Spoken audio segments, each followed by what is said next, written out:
तो दोस्तों अभी बात करेंगे न्यूटन्स लॉ ऑफ मोशन के क्वेश्चंस की। देखो जितने भी टाइप के क्वेश्चन आते भी करा दूंगा और उससे बाहर पेपर आएगा ही नहीं, लेकिन शर्त यह है कि भाई ईमानदारी से करना। जो बोलूंगा बहुत ईमानदारी से, मतलब ऐसा है न्यूटन्स लॉ के सारे क्वेश्चन तुम्हारी जेब में डाल दूंगा, ठीक है। जेब फटी हुई नहीं होनी चाहिए। अगर जेब फटा हुआ तो हाथ में क्वेश्चन तो नहीं आएगा। क्या आएगा? है ऊपर वाले जेब से कुछ नहीं आएगा भाई हाथ में, ठीक है ना। अगर जेब फटा भी हुआ तो कुछ नहीं आएगा। नीचे वाले जेब से क्या आएगा? वहां से भी कुछ नहीं आएगा हाथ से, ठीक है। समझदार हो तुम लोग। सो काम की बात करते हैं तो न्यूटन्स लॉ ऑफ मोशन में 90% क्वेश्चन किस पे बनता है। पहले पहले समझते हैं खेल, समझते हैं खेल कि अगर हम बात करें एनएलएम, तो एनएलएम कैसे काम करता है, कैसे इसके ऊपर क्वेश्चन बनता है। देखो एनएलएम का मतलब होता है Newton's law of motion. NLM with M के सर, क्या बात है, खुद को ही टाइटल दे रहा हूं, अनिल कुमार सर, क्या बात है, ठीक है। तो एनएलएम देखोगे तो न्यूटन्स लॉ ऑफ मोशन में एनएलएम में क्वेश्चन कैसे कैसे बनता है। देखिए पहले टाइप बता रहा हूं आपको। टाइप तो पहला टाइप होता है कि सिंपल, देखो सबसे ज्यादा यूज होगा इसमें force is equal to mass into acceleration. इसके रुको मैं तुम्हें डिटेल में बताता हूँ थोड़ा बढ़िया से, ताकि आपको गहराई से फील हो। देखिए पहला क्वेश्चन जो बनता है, जो बहुत ज्यादा इंपॉर्टेंट होता है दोस्तों, वो बनता है आपके पता है किस पे? ये होता है आई, जिसको मैं बोल रहा हूँ इम्पल्स। इम्पल्स को लेके क्वेश्चन बनता है दोस्तों। किसको लेके? इम्पल्स को लेके।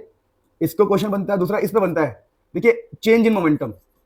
चेंज इन मोमेंटम पे क्वेश्चन बनता है दोस्तों, बता रहा हूं, सब बता रहा हूं। चेंज इन मोमेंटम पे क्वेश्चन बनता है, ठीक है। तो एक काम करते हैं, मैं आपको लिस्ट डाउन करवाता हूं, आप लोग मेरे साथ लिखना स्टार्ट करो ताकि टाइम मेरा बचे। लिखो टाइप्स ऑफ क्वेश्चन आस्क्ड।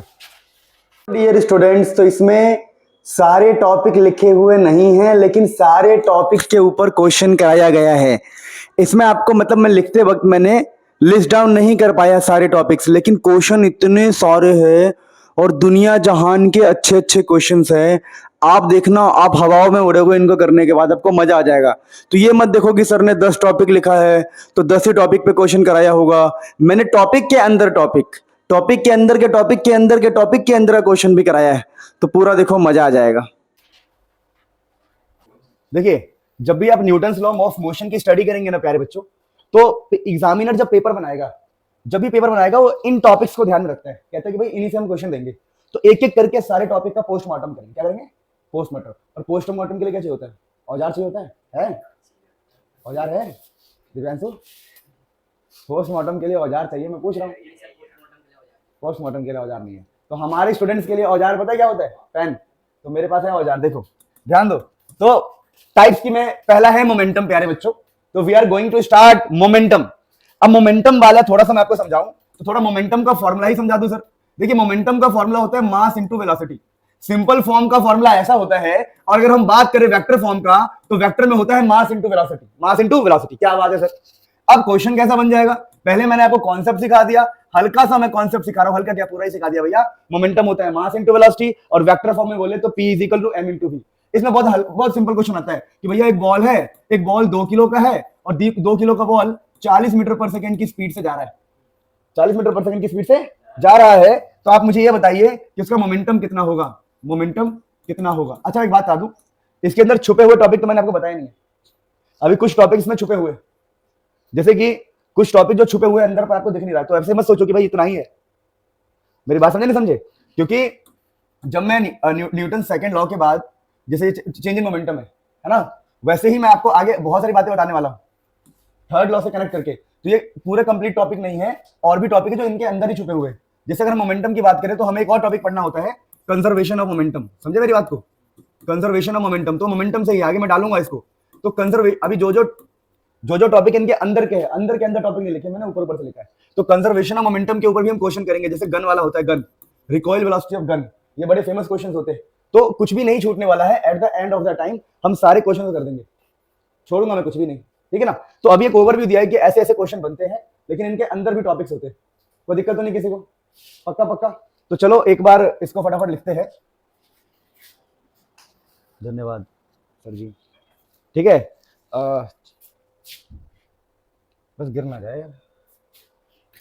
हाँ दोस्तों मैं ये कह रहा था, अगर ऐसा क्वेश्चन कभी आए कि 2 किलो का बॉल है भाई, 40 मीटर पर सेकंड की स्पीड जा रहा है, तो मुझे मोमेंटम बता दे। तुम कहोगे है मोमेंटम कोई बड़ी बात है? मोमेंटम होता है मास इनटू वेलोसिटी। तुम बोलोगे कितना होगा बताओ? 40 तो नहीं, 80। यूनिट क्या होगी? ये केजी है, ये कितना है? Metre per second. क्या बात है सर, क्या बात है सर, मजा आ गया सर। देखो ऐसे सिंपल सिंपल क्वेश्चन भी आते हैं। दूसरा क्वेश्चन ऐसा आएगा कि भाई एक ना बॉल है, वो 2 किलो का तो है, और उसका वेलोसिटी ऐसे है 2i cap 3j cap 5k cap, तुम बोलोगे अरे ससुर, क्या बोलोगे? अरे अरे ससुर, हमसे हमसे नहीं होगा क्या? अभी देखो, तुम बोलोगे भैया मोमेंटम होता है मास इनटू वेलोसिटी, इस बार हम ये वाला फॉर्मूला यूज करेंगे।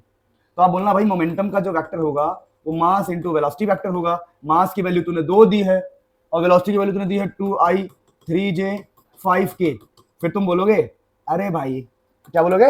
अरे भाई रुक जा रुक जा, अभी मैं देख क्या करूंगा, जब भी आपको वेक्टर दिया हो और इसका मैग्नीट्यूड निकालना हो, मैग्नीट्यूड, ध्यान है ना, मैग्नीट्यूड निकालना हो तो हम बोलते हैं P के ऊपर ऐसे डब्बा, और मैग्नीट्यूड निकालने के लिए कुछ नहीं करना पड़ता, ये 2 तो सेम रहेगा, लेकिन जहां I J K है उसको रूट में ले लो, सबको रूट में करके इनकी स्क्वायर कर दो, 2 का स्क्वायर 3 का स्क्वायर 5 का square. Again I am saying कुछ नहीं करना, जो ये ब्रैकेट में जो ये I J K वाले हैं उनको रूट में लेके वो कर देंगे, तो इसका आंसर आएगा 2√38, 2√38। तो हम बोलेंगे भैया मोमेंटम का जो मैग्नीट्यूड आया वो आया 2√38 kg मीटर पर सेकंड। मेरी बात समझे? तो मैग्नीट्यूड निकालने के लिए कुछ नहीं करते, I J K वाले को रूट में डाल देते। तो ये तो बहुत सिंपल बेस्ड क्वेश्चन होता है, ठीक है ना, कंजर्वेशन मोमेंटम बीच में डालूंगा बाद में।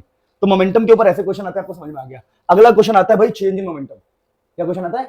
Change in momentum. अगर मोमेंटम में चेंज लाने के लिए कहता है आपसे, तो देखिए अगला टॉपिक है बड़ा इंपॉर्टेंट, हम पढ़ने जा रहे हैं चेंज इन मोमेंटम के ऊपर, और यकीन मानो एनसीईआरटी में इसके ऊपर क्वेश्चन दे रखा है, और यकीन मानो दिस इज इंपॉर्टेंट टॉपिक। भाई चेंज इन मोमेंटम तो सबको आना चाहिए, ये मतलब कुछ कुछ करो ना करो ये टॉपिक आना चाहिए। इसमें क्या है, उसमें आपसे बोलेंगे अरे भाई एक ना दीवार है, 2 टाइप के क्वेश्चन बनते बताऊंगा अभी। वो बोलेंगे भाई एक ना दीवार है, तुम बोलोगे अच्छा, आगे बोल। दीवार पे एक बॉल गई जिसका मास m है और वेलोसिटी v है, मान लो, या वेलोसिटी u ले लो, इनिशियल वेलोसिटी u ले लो। बोलेगा एक बॉल है जिसका मास m है, इनिशियल वेलोसिटी u है, वो गई टकराई और टकरा के ना लौट आई, टकरा के लौट आई। अब लौट आई तो हो सकता है कि सेम वेलोसिटी से लौट आए, या हो सकता है किसी अलग वेलोसिटी से लौट आए। तो ज्यादातर क्वेश्चन आता है सेम वेलोसिटी वाला। कैसा आता है? तो आप मान लो कि जब ये लौटा तो मास तो m है, वेलोसिटी भी u है, तो आपसे बोलेंगे अले अले अले तो चेंज इन मोमेंटम बता। क्या बता? Change in momentum. देखिए चेंज इन मोमेंटम को हम डेल्टा पी बोल रहे हैं, तो आपसे बोलेगा चेंज इन मोमेंटम बताइए। चेंज इन मोमेंटम को हम डेल्टा पी बोल रहे हैं, तुम बोलोगे भाई चेंज इन मोमेंटम, बड़ा आसान बता रहा हूं। देखिए अगर मोमेंटम चेंज निकालना है तो आसान तरीका बता रहा हूं, P final minus P initial कर दो। पी का मतलब मोमेंटम होता है, momentum final minus momentum initial. अब एक गलती करेंगे, बच्चे बोलेंगे फाइनल मोमेंटम क्या होगा, मास इनटू वेलोसिटी, वो लिख देंगे mu माइनस इनिशियल कितना है, इनिशियल कितना है, इनिशियल मास इनटू वेलोसिटी, क्योंकि हमने माना है क्या माना है, हमने वेलोसिटी क्या माना है, सेम। हमने क्या माना है, सेम। अगर किसी को सेम नहीं करना है तो अब अलग भी रख सकता है वो, हमने इस क्वेश्चन में सेम माना क्योंकि हमारे एनसीईआरटी में और बाकी जगह जो भी क्वेश्चन आता है वो सेम वेलोसिटी वाला ही आता है काफी हद तक। तो हम कहेंगे देखो mu माइनस mu तो 0 हो गया। ये क्या बात है, बेवकूफो, ये गलती कर दी, ये गलती कर दी हिमांशु, गलती कर दी। क्या गलती करी पता है? क्योंकि जब ये पीछे आ रहा है, ये फाइनल है, फाइनल दिख रहा है, फाइनल है, और ये इनिशियल, फाइनल वाला किस तरफ है, पीछे। पीछे मतलब यहां एक माइनस लगता है, समझे? देखो आगे वाला तो m इंटू यू है और पीछे वाला है माइनस mu। क्या है पीछे वाला? तो ये हो गया आपका चेंज इन मोमेंटम। तो आंसर कितना आएगा बताओ, माइनस माइनस 2mu। लेकिन आपको हमेशा एग्जाम में मोमेंटम का मैग्नीट्यूड लिखना होता है, ये माइनस साइन मत लिखना, तो आंसर आएगा इसका 2mu। कितना आएगा आंसर? ये माइनस साइन मत लिखना, आपको सिर्फ वैल्यू से मतलब है, पॉजिटिव वैल्यू से। तो ऐसे क्वेश्चन को संभाल लोगे, एनसीईआरटी में ऐसा क्वेश्चन है लपेट दोगे, लपेट ही दोगे, ठीक है। अब हम काम की बात करते हैं कि सर चेंज इन मोमेंटम में एक दूसरा टाइप का आता है। भाई साहब ये ऐसा क्वेश्चन है, अच्छा का पानी निकाल दे, मजाक नहीं, पसीना निकाल दे, ऐसा क्वेश्चन है। क्वेश्चन ये होता है, कहता है कि भाई एक ना दीवार है, तुम कहोगे अच्छा दीवार है, कहेगा दीवार में ना बॉल टेढ़ा हो गया है, टेढ़ा किसी लाइन से, ये लाइन है, बॉल टेढ़ा हमने मारा, बॉल या इंसान कुत्ता बिल्ली गाय जो मर्जी मार दो, ठीक है, किसी, ये तो ज्यादा वो हो गया, अब तो कोई मेरे ऊपर केस कर देगा, बोलेगा अरे ह्यूमन ह्यूमन ह्यूमन क्यूरलिटी नहीं, एनिमल क्यूरलिटी है ना। मैं क्षमा चाहता हूँ, मैं पहले माफी मांग लेता हूँ, बाद में वीडियो बना के डालना पड़ेगा। होता नहीं इंस्टाग्राम पे होता नहीं है कि मैंने गलती से वो वीडियो बना दी थी, मैं समाज से और पुलिस से क्षमा चाहता हूँ, आज के बाद मैं ऐसा नहीं करूँगा, प्रशासन से क्षमा चाहता हूँ, मैं आवेश में आके, ये तो होता है, अबे होता है ऐसा, तुम्हें नहीं पता, मैं आवेश में आके मैं गलती कर बैठा, मैं क्षमा चाहता हूँ, मुझे माफ। तो दोस्तों मेरा यही मतलब था कि बॉल को दीवार से ऐसे कर दिया, कोई बिल्ली को नहीं करेगा प्लीज, ठीक है, ठीक है। सुनिए, तो एक बॉल को हमने ऐसे किया और ये थीटा है, क्या ये थीटा, अरे सिंपल है, अगर कोई बिल्ली भी जाके टकराएगा तो ऐसे तो लौटेगा, वैसे बता रहा हूँ मैं डर गया हूँ, सही बताऊँ तो अंदर से डर लग रहा है।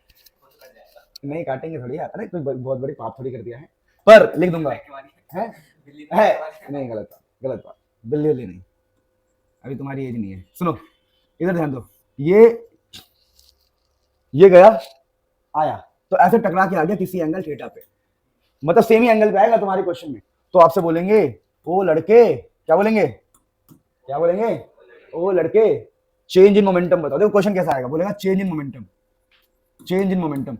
अगर किसी का मास m है, वेलोसिटी u है, या बोले तो इसका मोमेंटम है p, मोमेंटम क्या है, तो चेंज इन मोमेंटम आपसे पूछेंगे, चेंज इन मोमेंटम और दोबारा इंपल्स, इंपल्स और चेंज इन मोमेंटम कॉन्सेप्ट सीख लो। चेंज इन मोमेंटम को ही इंपल्स कहते हैं, क्या कहते हैं, इंपल्स। तो क्वेश्चन में या तो इंपल्स आएगा या फिर क्या आएगा, चेंज इन मोमेंटम। समझ आया? तो इस क्वेश्चन का आंसर क्या होता है वो समझना पड़ेगा आप लोगों को, ठीक है। तो इस क्वेश्चन का आंसर आपको अभी लिखवा देंगे, पहले आप इस चीज को लिख लो थोड़ा सा और उसको लिख लो, क्योंकि ऐसे फिर हम आगे बढ़ जाएंगे, ठीक है। तो हम लोग यहां से स्टार्ट कर रहे हैं, लिखना स्टार्ट करो। देखो, तो मैं ये कह रहा था कि देखिए एक बॉल है, ऐसे क्वेश्चन आएगा, अभी एनसीईआरटी से कराऊंगा क्वेश्चन। एक बॉल है, यू गया किसी थीटा एंगल पे, टकरा के उसी एंगल पे लौट आया, उसी एंगल पे लौट आया, होता ना कि बॉल यू फेंका टेढ़ा तो तिरछा लौटेगा नीचे। तो ऐसे क्वेश्चन के लिए चेंज इन मोमेंटम बोल दो, डेल्टा पी, डेल्टा पी मतलब चेंज इन मोमेंटम, या फिर आप इंपल्स बोल दो, इंपल्स, इंपल्स। दोनों का मैग्नीट्यूड आता है इतना, एम यू कॉस थीटा, कितना आता है, 2mu cos theta, 2mu cos theta, ठीक है। ये जो मोमेंटम चेंज है ये होता है इस डायरेक्शन में, एक्स डायरेक्शन में, तो इन एक्स डायरेक्शन लिख देना, इन एक्स डायरेक्शन, ठीक है। अलोंग एक्स डायरेक्शन बोल सकते हो कि अगर हम बात करें तो ये होता है इंपल्स और मोमेंटम चेंज का फॉर्मूला। आपको ज्यादा दिमाग लगाने की जरूरत नहीं है, बस इसको अप्लाई करना और गेम हो जाएगा। हाँ, अगर आपको एग्जामिनर को इंप्रेस करना है तो दो तीन बातें आप ऐसे लिख सकते हो कि देखो ऐसे इधर दिखा सकते हो कि भाई इधर होता है, कंपोनेंट का कॉन्सेप्ट होता है थोड़ा सा, mu cos थीटा, जिसको हम p बोल रहे हैं। अच्छा इसको p बोल सकते हो ना, p में, इसको p नहीं बोल सकते क्या, अगर इसको हम p बोल, बता दूंगा अभी। देखो ये कंपोनेंट का कॉन्सेप्ट है, अगर तुम्हें अगर एग्जामिनर को इंप्रेस क्यों करना है तुम्हें, वैसे तो mu cos थीटा इधर होगा और एक इधर भी mu cos थीटा दिखाना है, mu cos थीटा। अगर ज्यादा तुम्हें वो है कि भाई डिटेल डीप हो जाए, हमें न्यूमेरिकल से मतलब नहीं, हमें थ्योरी से मतलब है। इधर होता है आपका mu sin थीटा और इधर भी होता है आपका mu sin थीटा, बस इतना दिखा देना तो काम हो जाएगा। वैसे एनसीईआरटी का क्वेश्चन कराऊंगा, समझ जाओगे। अच्छा इसको p भी लिख सकते हैं, तो 2p cos थीटा और ये भी क्या हो जाएगा, 2p cos थीटा। यानी कि जब भी ऐसा कोई क्वेश्चन आएगा टेढ़ा वाला तो मैं समझ जाऊंगा मुझे चेंज इन मोमेंटम ऐसे निकालना है, इंपल्स भी ऐसे निकालना है। मेरी बात समझे? अब आप बात को समझो, और किसी ने क्वेश्चन में कह दिया कि यार मुझे फोर्स निकाल के दिखाओ, क्या निकाल के दिखाओ, तो पगल हो, तुम जानते हो जो हमारा इंपल्स होता है वो क्या होता है बताओ, फोर्स इनटू में टाइम। तो यहां से आपका इंपल्स निकल जाएगा। तो अगर फोर्स निकालना क्या करोगे, इंपल्स को टाइम से डिवाइड कर दोगे तो आपको फोर्स भी मिल जाएगा। ये मैंने आपको एक्स्ट्रा नॉलेज दे दिया कि अगर क्वेश्चन में आपसे फोर्स की डिमांड करता है तो इंपल्स अपॉन में टाइम क्या होता है, फोर्स। तो ये मैंने बोला। अब इसके ऊपर एक और छोटी सी बात समझा रहा हूं। देखो अब देखिए, आप जब एग्जाम में जाएंगे, अभी क्वेश्चन कराऊंगा एनसीईआरटी का, तो आप बात को समझिए।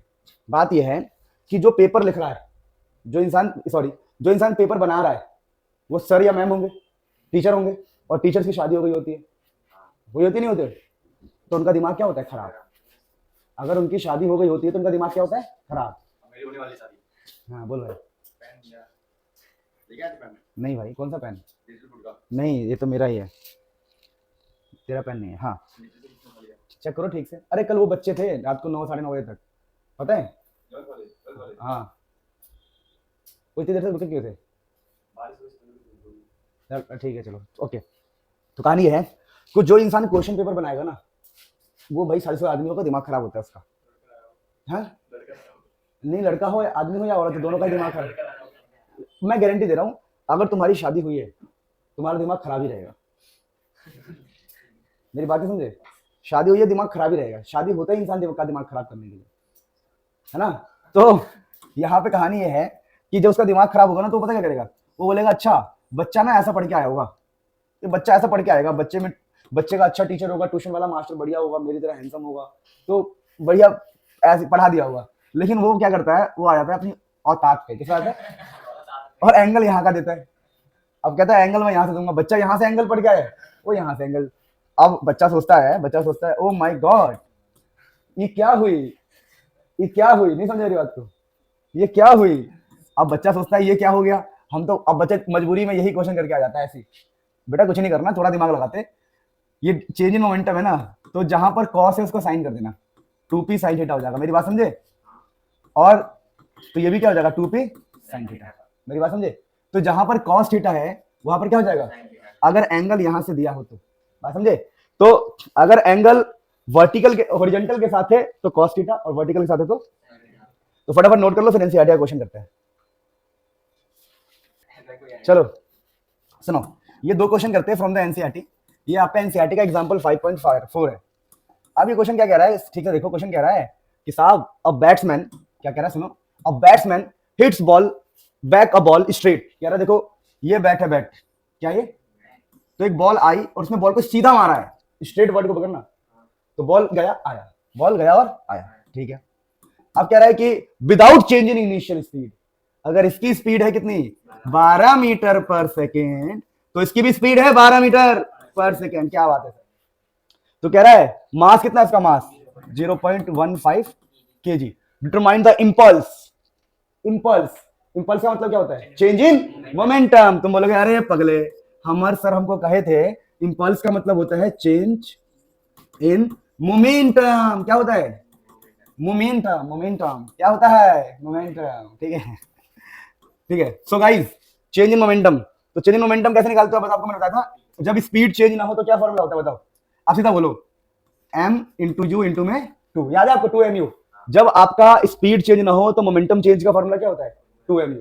अगर स्पीड चेंज हुई तो हम कैसे करते बताओ, अगर स्पीड चेंज होता तो हम बोलते इधर आने वाला है फाइनल माइनस mu। ये तो लिखवाया था, देखो मैं कॉन्सेप्ट सिखा चुका, अब नहीं, अब तो हम सीधा काम की बात करेंगे। तो हम लिख देंगे 2mu, क्या लिख देंगे, फिर हम बोलेंगे दोस्तों 2 दे रखो है, मास दे रखा है, स्पीड रखा 12। सॉल्व करना, आंसर तुम्हारी जेब में आएगा, ठीक है। आंसर जेब में आएगा तो मार्क्स जेब में आएगा, मार्क्स जेब में आएगा तो सक्सेस जेब में आएगा, सक्सेस जेब में आएगा तो कई लोग बोलेंगे मार्क्स से सक्सेस नहीं आता है। चल भाई ठीक है, तेरे पास नॉलेज था, तेरे मार्क्स क्यों नहीं आए, ऐसे पूछ रहा हूँ मैं। आपके पास नॉलेज है, आपके पास मार्क्स क्यों नहीं आए, मैं ऐसे पूछ रहा हूँ। ये सब जो चीजें होती है ना, ये दिल को तसल्ली देने के लिए होती है, दिल को तसल्ली देने के लिए होती है भाई साहब। अगर आपके पास ज्ञान है तो आप उस, अब आप इंटेलिजेंट हो मैं कैसे पता लगाऊं, आपके बोलने से मैं इंटेलिजेंट हूं, मुझे जॉब दो, 5 लाख रुपए दो। अरे भाई हाँ, ये तेरे को दिखाई नहीं दे रहा मैं इंटेलिजेंट हूँ, तेरे को दिखाई नहीं दे रहा, ऐसा तो होगा नहीं। वो आपसे पेपर वर्क की तो कुछ तो प्रूफ सबूत मांगेगा कि भाई आप इंटेलिजेंट हो, कैसे बताओगे। तो जो नंबर देखो, सुनो, एग्जाम में जो नंबर आते हैं वो ये बताता है कि आप कितने डिसिप्लिन्ड थे, आप पढ़ाई लिखाई को लेकर कितने सीरियस थे, आप कितने अच्छे से, आप लापरवाह हो कि नहीं हो, बहुत सारी बातें होती है। इस पर लोगों की अलग अलग सोच है, पर बिलीव करो बेवकूफ लोगों के बहकावे में कभी नहीं आना है। जो लूजर होता है ना, लूजर जो लाइफ में ऐसी है, वो ऐसी ऐसी बातें करेंगे कि क्या करेगा पढ़ के, ये सिंगल सीट कुछ नहीं डिसाइड करने वाला। भैया सिंगल सीट अगर तुम्हारा नहीं हुआ ना तो देश में रहने देंगे तुम्हें। हाँ हाँ, single seat can not decide your future. हाँ, सिंगल सीट का पेपर भी नहीं होता है। हाँ, दूसरी वाली सीट में पेपर डिसाइड किया है, 2 सीट थे ना पेपर में। चलो आप बुरा मत मानना दोस्तों, जो भी हो सकता है कि कई लोग मेरी सोच से ना माने, कई लोग मेरी सोच माने। तो प्रॉब्लम यह है कि हम लोगों को ना ऐसे लोगों को सुनना ही नहीं है जो हमें अपने मार्क्स से हटाए। कई लोग आपको आपके मार्क्स से हटाएंगे, बोलेंगे single seat can not decide your future. तुम कई लोग तो इस बहकावे में आ जाते हैं, पर ये सब बात इसलिए बोली गई है ताकि लोग गलत फैसला ना ले, कुछ गलत फैसला लेके अपने आप को खत्म ना कर ले, इसलिए सब बात बोली तसल्ली के लिए। और एक टाइम आया था लोगों ने इसको अपना कोड लाइन बना लिया, मैं नहीं पढ़ रहा, ये कोई डिसाइड करेगा। और मैं पढ़ नहीं रहा और लोगों ने आधे बाल कटवा लिए, कुछ कुछ बन गए। सुनो मेरी बात सुनो, गलत है, मैं कहता हूं गलत है। अब ये क्वेश्चन कहता है कि 2 आइडेंटिकल बॉल्स है, 2 बॉल्स है, एक बॉल देखो कैसे हुआ, एक बॉल गया और लौटा, तो इसका इंपल्स, चलो देखते हैं इसका इंपल्स कितना होगा बताओ, 2mu कितना होगा। और जब ये यहां से एंगल 30 डिग्री दिया है तो इसका इंपल्स कितना होगा बताओ, 2mu cos थीटा। तो 2mu cos 30 डिग्री कितना होता है, cos 30 √3/2, 2 से 2 कट जाएगा, ये आएगा √3mu। अभी मैंने ऐसे लिख दिया, मैंने क्वेश्चन देखते ही। क्वेश्चन क्या कह रहा है बाद में पढ़ते, कह रहा है 2 आइडेंटिकल बिलियर्ड बॉल्स है, स्ट्राइक अ रिजिड बॉल, एक बॉल से टकराता है with same speed but different angle. एक बार सीधा जाके टकराया है और एक बार 30 डिग्री पर, तो एक बार एंगल कितना है 0 और एक बार एंगल कितना है 30 डिग्री। कह रहा है ठीक है, as shown in the figure, जैसे फिगर में दिखाया गया। कह रहा है द डायरेक्शन ऑफ, ये वाला तो तुम इजीली कर लोगे कि फोर्स किधर लगा है, ये छोड़ो, लिखा है the direction of the force on, force किस तरफ लगा तो पता लगा ही लोगे, ये तो बहुत सिंपल सी बात है, एक्शन रिएक्शन, छोड़ो ये। मेन क्वेश्चन है the ratio of the magnitude of the impulses imparted. कह रहा है इसका इंपल्स और इसके इंपल्स का रेशियो बताओ। तो इसको मान लो I1, क्या मान लो, इसको मान लो I2, और I1 बाई I2 कर दो भैया। और अगर आपको ज्यादा शौक है, मान लो ये क्वेश्चन 10 नंबर में आ गया, 5 नंबर में आ गया, तो आपको मैंने बताया था क्या दिखाना है सर को खुश करने के लिए। इधर क्या दिखाना है, MU cos थीटा, इधर क्या दिखाना है, MU, इसे बोलते हैं कॉम्पोनेंट ब्रेकिंग। फिर इधर क्या दिखाओगे आप, MU sin थीटा, ध्यान दो, इधर भी बोलते हैं MU sin थीटा, पर आप डायरेक्टली यूज कर लेना, ठीक है।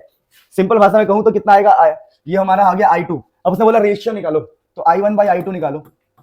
तो I1 कितना है बताओ, 2MU, और ये कितना है, √3MU। तो आंसर आ गया 2/√3। ये एनसीईआरटी का बहुत ही फेमस और खतरनाक क्वेश्चन है। इसका आंसर ऐसा होता है, जब भी इंपल्स या चेंज इन मोमेंटम निकालना। मेरी बात समझे। और टीचर को खुश करने के लिए आप चाहो तो ये दिखा सकते हो लाइनें, ताकि टीचर को पता लगे ये कहां से आया है। पर हमें डीप कॉन्सेप्ट में नहीं जाना है, हमें सिर्फ काम से मतलब होना चाहिए, ठीक है। तो इसे नोट करो, अच्छा क्वेश्चन है। फिर आगे देखिए, कंजर्वेशन ऑफ मोमेंटम पे आप क्वेश्चन की बातें करते हैं, वो तो आपको समझ में आ गया कैसे करना है। और यकीन मानो बहुत टफ क्वेश्चन था जो हमने ऐसे किया है चुटकी बजा के। वो अगर तुम खुद से करोगे तो लगेगा कि यार भाई क्या है ये, कितना खतरनाक क्वेश्चन है। और गलती से भी छोड़ो, गलती से भी अगर तुमने सॉल्यूशन देख के ट्राई किया ना तो परेशान हो जाओगे, इतना खतरनाक सॉल्यूशन होता है। दिखा दूं, दिखाता हूं, सुनो। तो यहां पर है कंजर्वेशन ऑफ मोमेंटम। तो कंजर्वेशन ऑफ मोमेंटम क्या होता है वो समझते हैं। तो कंजर्वेशन ऑफ मोमेंटम कहता है कि भाई साहब, अगर कहीं पर देखो, ये कहता है कि M1U1 plus M2U2 is equal to M1V1 plus M2V2। मतलब क्या है कि अगर मान लीजिए कोई बॉल है, उसकी वेलोसिटी है M1U1, और उसके बगल में ही मान लो कोई दूसरा बॉडी है जिसकी वेलोसिटी है M2U2। इनिशियल को हम U1U2 कह रहे हैं, ठीक है। थोड़ा मैं इसको बता दूं, मैं टेढ़ा लिख रहा हूं, U1U2। तो अगर ये टकराएंगे, क्या करेंगे, या कुछ भी हो, टकराए या कुछ भी हो, तो टकराने के बाद मास तो सेम रहेगा M1, पर वेलोसिटी फाइनल हो जाएगा V1। वैसे इसका मास तो M2 रहेगा, पर वेलोसिटी क्या हो जाएगा, V2। तो दोनों इनिशियल मोमेंटम का सम इज इक्वल टू दोनों के फाइनल मोमेंटम का सम। इसी को बोलते हैं कंजर्वेशन ऑफ मोमेंटम। अब इसके ऊपर कौन सा क्वेश्चन है जो फेमस है, क्वेश्चन तो बहुत सारे आ सकते हैं। देखो, अगर हम क्वेश्चन बनाने जाएंगे तो हजारों लाखों क्वेश्चन बन सकते हैं, पर फेमस ये वाला है, गन वाला। इसको बोलते हैं recoil velocity of gun. Gun की रिकॉइल वेलोसिटी की हम बात करते हैं। देखिए, रिकॉइल वेलोसिटी ऑफ गन वाला टॉपिक क्या है समझाता हूं। इसमें ना गन और गोली, अगर गन और बंदूक है तो उनकी इनिशियल वेलोसिटी क्या होती है, 0। इनिशियल वेलोसिटी क्या होती है, 0। देखो, गन अगर तुम्हारे हाथ में है तो उसकी इनिशियल तो 0 होगी, बुलेट की भी और गन की भी 0 होगी। तो समझिए, तो इनिशियल वेलोसिटी ऑफ गन और बुलेट क्या होती है, 0। रिकॉइल वेलोसिटी कहते हैं, समझाता हूं। रिकॉइल वेलोसिटी का मतलब है कि अगर हमने गन को फायर किया तो किस वेलोसिटी से गन पीछे जाएगा। तो हम मान लेते हैं कि मास, ये बुलेट मान लो, ये बुलेट है, mass of bullet, final velocity of bullet plus mass of gun और फाइनल वेलोसिटी ऑफ गन। तो आपको ना एग्जाम में ये वाला निकालना होता है, इसको बोलते हैं रिकॉइल वेलोसिटी ऑफ गन, कि गन का फाइनल वेलोसिटी क्या होगा। तो देखिए, गन का फाइनल वेलोसिटी अगर हम निकाले तो फॉर्मूला क्या निकल के आएगा, वेलोसिटी ऑफ गन का फॉर्मूला निकल के आएगा। इधर ले आओ, इस पूरे को इधर लाओगे, mass of bullet, velocity of bullet divided by mass of gun. इस फॉर्मूले का नाम होता है रिकॉइल वेलोसिटी ऑफ गन। अब इसके ऊपर हम क्वेश्चन निकाल के करते हैं, फटाफट नोट कर लो फिर आगे बढ़ते हैं। पहले देखो, रिकॉइल वेलोसिटी का सिंपल मतलब है जब गन को फायर करोगे तो रिकॉइल पीछे कितनी स्पीड से जाएगा वो। अब इसके ऊपर ना एक प्रीवियस ईयर क्वेश्चन ले लेता हूं मैं फटाफट। देखो, ये क्वेश्चन लिया है हमने, ये क्वेश्चन बहुत गजब है, सुनिए ध्यान से। क्वेश्चन कह रहा है कि यार भाई सुनना, अभी ऑन किया मैंने, क्या हो गया फिर,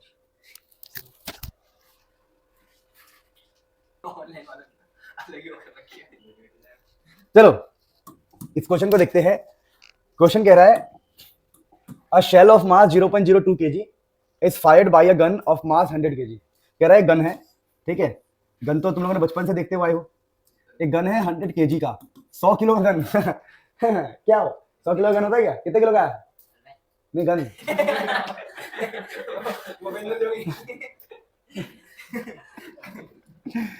तो कह रहा है जितने किलो का मैं नहीं हूँ उतने किलो का तो गन है। कह रहा है एनसीईआरटी का क्वेश्चन है, तो कह रहा है शेल ऑफ मास इतना केजी।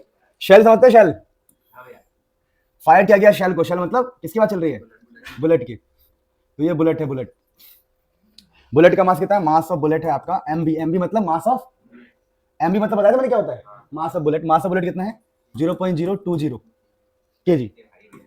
हाँ हाँ, कह रहा है इफ द मजल स्पीड ऑफ शेल इज इतना, जो शेल निकला है जब वो निकलेगा तो उसकी स्पीड कितनी हो जाएगी बता, बुलेट की। तो वेलोसिटी ऑफ बुलेट दे रखा है कितना, 80 मीटर पर सेकेंड। कह रहा है what is recoil speed of the gun, gun का रिकॉइल स्पीड क्या होगा। तो आपको मैंने बताया था कि वेलोसिटी ऑफ गन जो होता है वीजी जो होता है वो minus mass of bullet, velocity of bullet mass of gun. अब ये माइनस साइन पता क्यों आ रहा है, क्योंकि वो पीछे आएगा। अब मास ऑफ बुलेट लिखो भैया, मास ऑफ बुलेट कितना है बताइए, 0.020। वेलोसिटी ऑफ बुलेट लिखो कितना है, 80 मीटर पर सेकेंड। और मास ऑफ गन कितना है, 100। सॉल्व कर लोगे तो you are going to get velocity of gun. तो ये अच्छा क्वेश्चन था, इसे नोट करो फिर आगे बढ़ते हैं। कर लिया तुमने, कर लिया था ये? हैं? लड़का सही तो है ये, मतलब ये लगता नहीं है गुजर है, पर सही है। पर दिक्कत ये है कि ये छुट्टी बहुत कर लेता है, इसका मामला गड़बड़ हो जाता है, कभी गिर जाता है, कभी नींद आती है। ठीक है, चलो अगले टॉपिक पे बढ़ते हैं। अगला टॉपिक क्या है हमारा, पहले पहले हर बंदा आम हुंदा है। इस गाने का मतलब मुझे बाद में समझ में आया, जब मैंने खुद से रिलेट किया।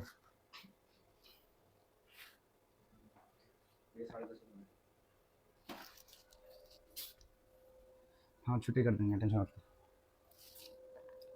बता रहा बेटा, कल से कुछ भी हो जाए 15 मिनट में स्टार्ट कर दूंगा मैं, चाहे कोई आए ना आए। ठीक है, 15 नहीं 10 मिनट का रखते हैं, तब तुम 15 में आओ। 5 मिनट का रखते हैं। अगर टाइमिंग 8 बजे की है, 8:05 पे यहाँ दिख जाना। 9 बजे की है, 9:05 पे दिख जाना। तुम 9:05 पे दिखोगे तभी तो मैं 9:10 पे दिखूंगा। समझो इसको, मैं नहीं देखता रहता हूँ कि सारे आ जाएंगे तो पहुंचूंगा मैं। बढ़िया यार।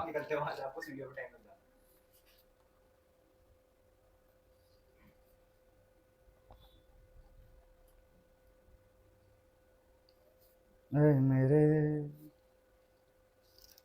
दिल को चैन आए, मेरे दिल को दुआ कीजिए।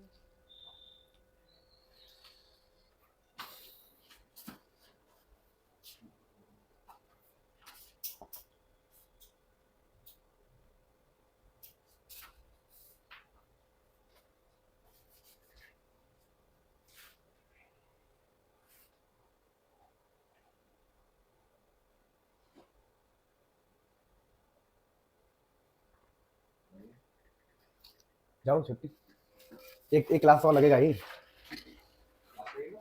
एक क्लास और लगाएंगे इसके ऊपर मंडे को। दोस्तों एक बहुत बड़ी शिकायत है आप लोगों से कि मैं इतनी मेहनत करता हूँ, दिन रात एक कर देता हूँ, फ्री में क्वालिटी एजुकेशन देने का ट्राई कर रहा हूँ, फ्री में, लेकिन आप लोग सब्सक्राइब नहीं करते, लाइक नहीं करते और कमेंट करके बताते भी नहीं हो कि कैसा लगा। कमेंट कीजिए कि आगे आपको कौन से चैप्टर चाहिए आपको।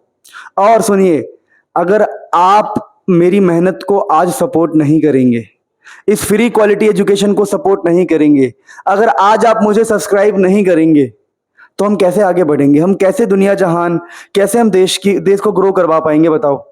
मैं ग्रो नहीं करूंगा तो कैसे मैं आगे और अच्छे से काम कर पाऊंगा, कैसे मैं लोगों को हायर कर पाऊंगा, कैसे मैं चीजें कर पाऊंगा। आप आज मेरी मेहनत को सपोर्ट करो, भगवान कल आपकी मेहनत को सपोर्ट करेंगे। बिना सब्सक्राइब किए मत जाना, अगर आज मेरी मेहनत को इग्नोर कर दोगे और बिना सब्सक्राइब किए चले जाओगे ना, तो कल देखना आपकी मेहनत को भी कोई ना कोई इग्नोर करेगा। आज आप मुझे सपोर्ट करोगे सब्सक्राइब करके, आपकी मेहनत को सपोर्ट करेंगे भगवान, दुनिया सब आपकी मेहनत को सपोर्ट करेंगे।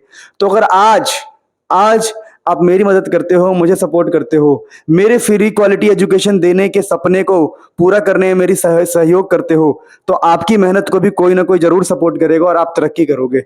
मैं अपने माता पिता के लिए मेहनत कर रहा हूं, आप भी अपने माता पिता के लिए मेहनत कर रहे हो। आप सब्सक्राइब करके मेरी मेहनत को सफल बनाओ, आपकी मेहनत भी ऑटोमेटिक सफल होगी। तो दोस्तों मिलते हैं, आगे पढ़ते हैं बढ़िया से।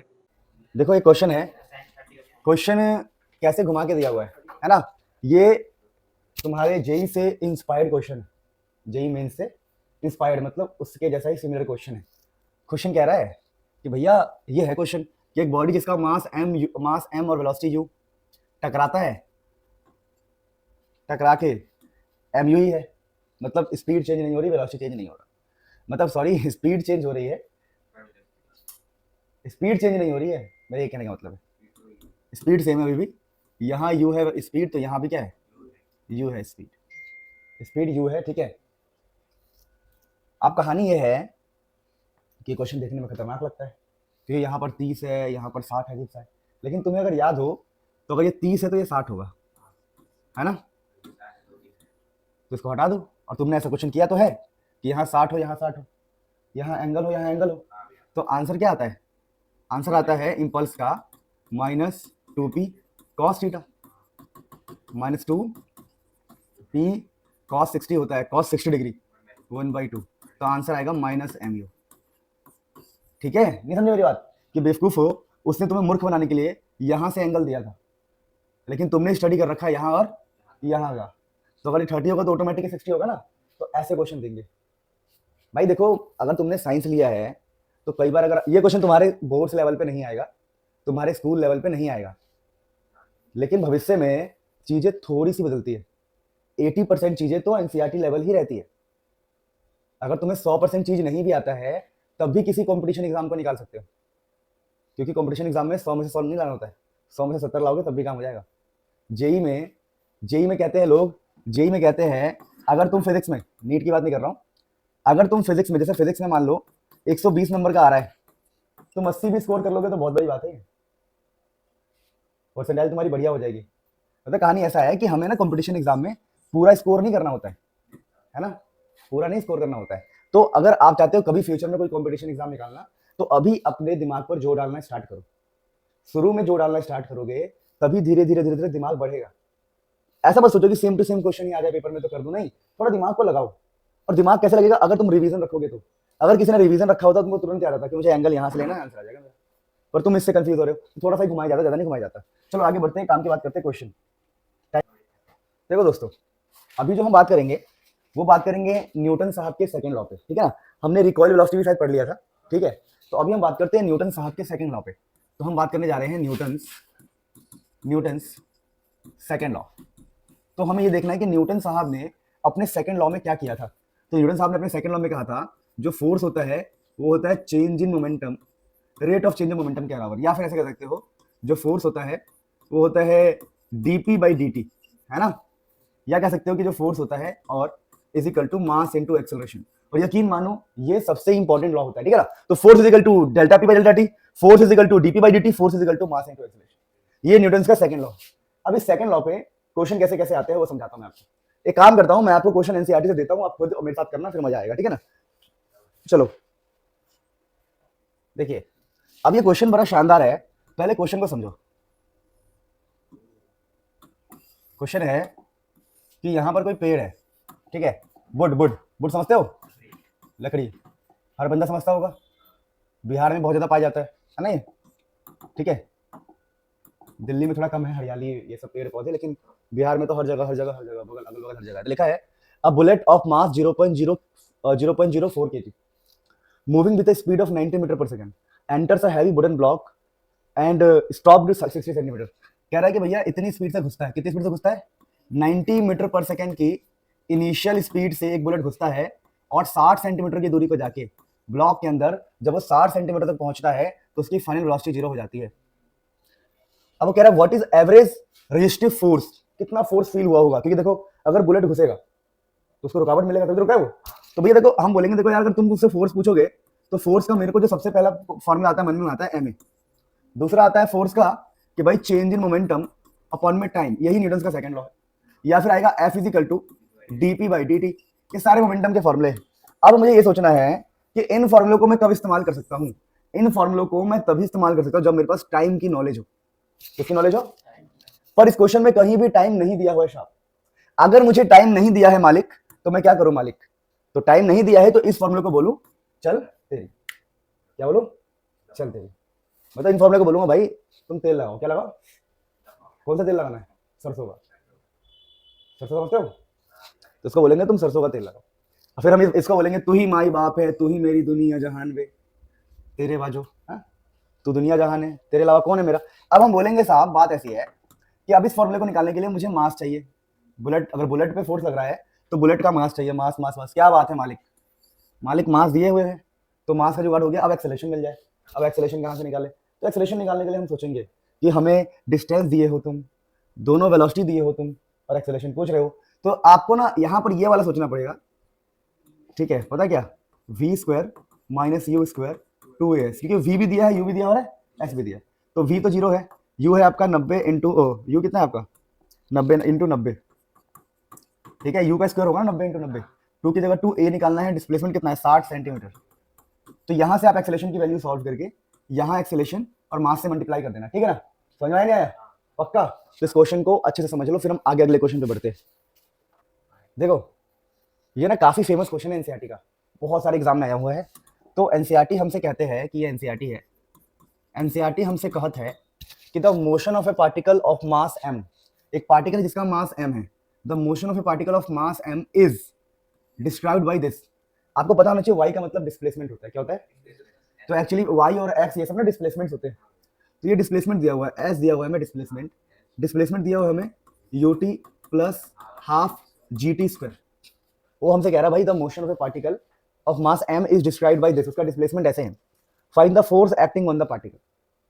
अब फोर्स बोला है, अब फोर्स बोला है तो फोर्स होता है मास इनटू एक्सेलरेशन, या तो फोर्स होता है dp बाई dt, या तो फोर्स होता है delta p by delta t।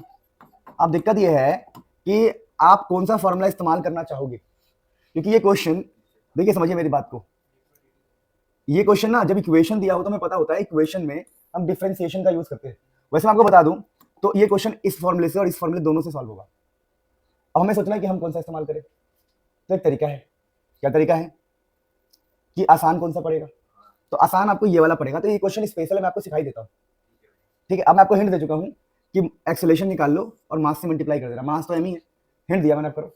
अब एक्सेलरेशन कैसे निकालोगे डिस्प्लेसमेंट से, ये तुम्हारी जिम्मेदारी है। How will you calculate acceleration bye displacement, hint दिया मैंने, आप खुद करो।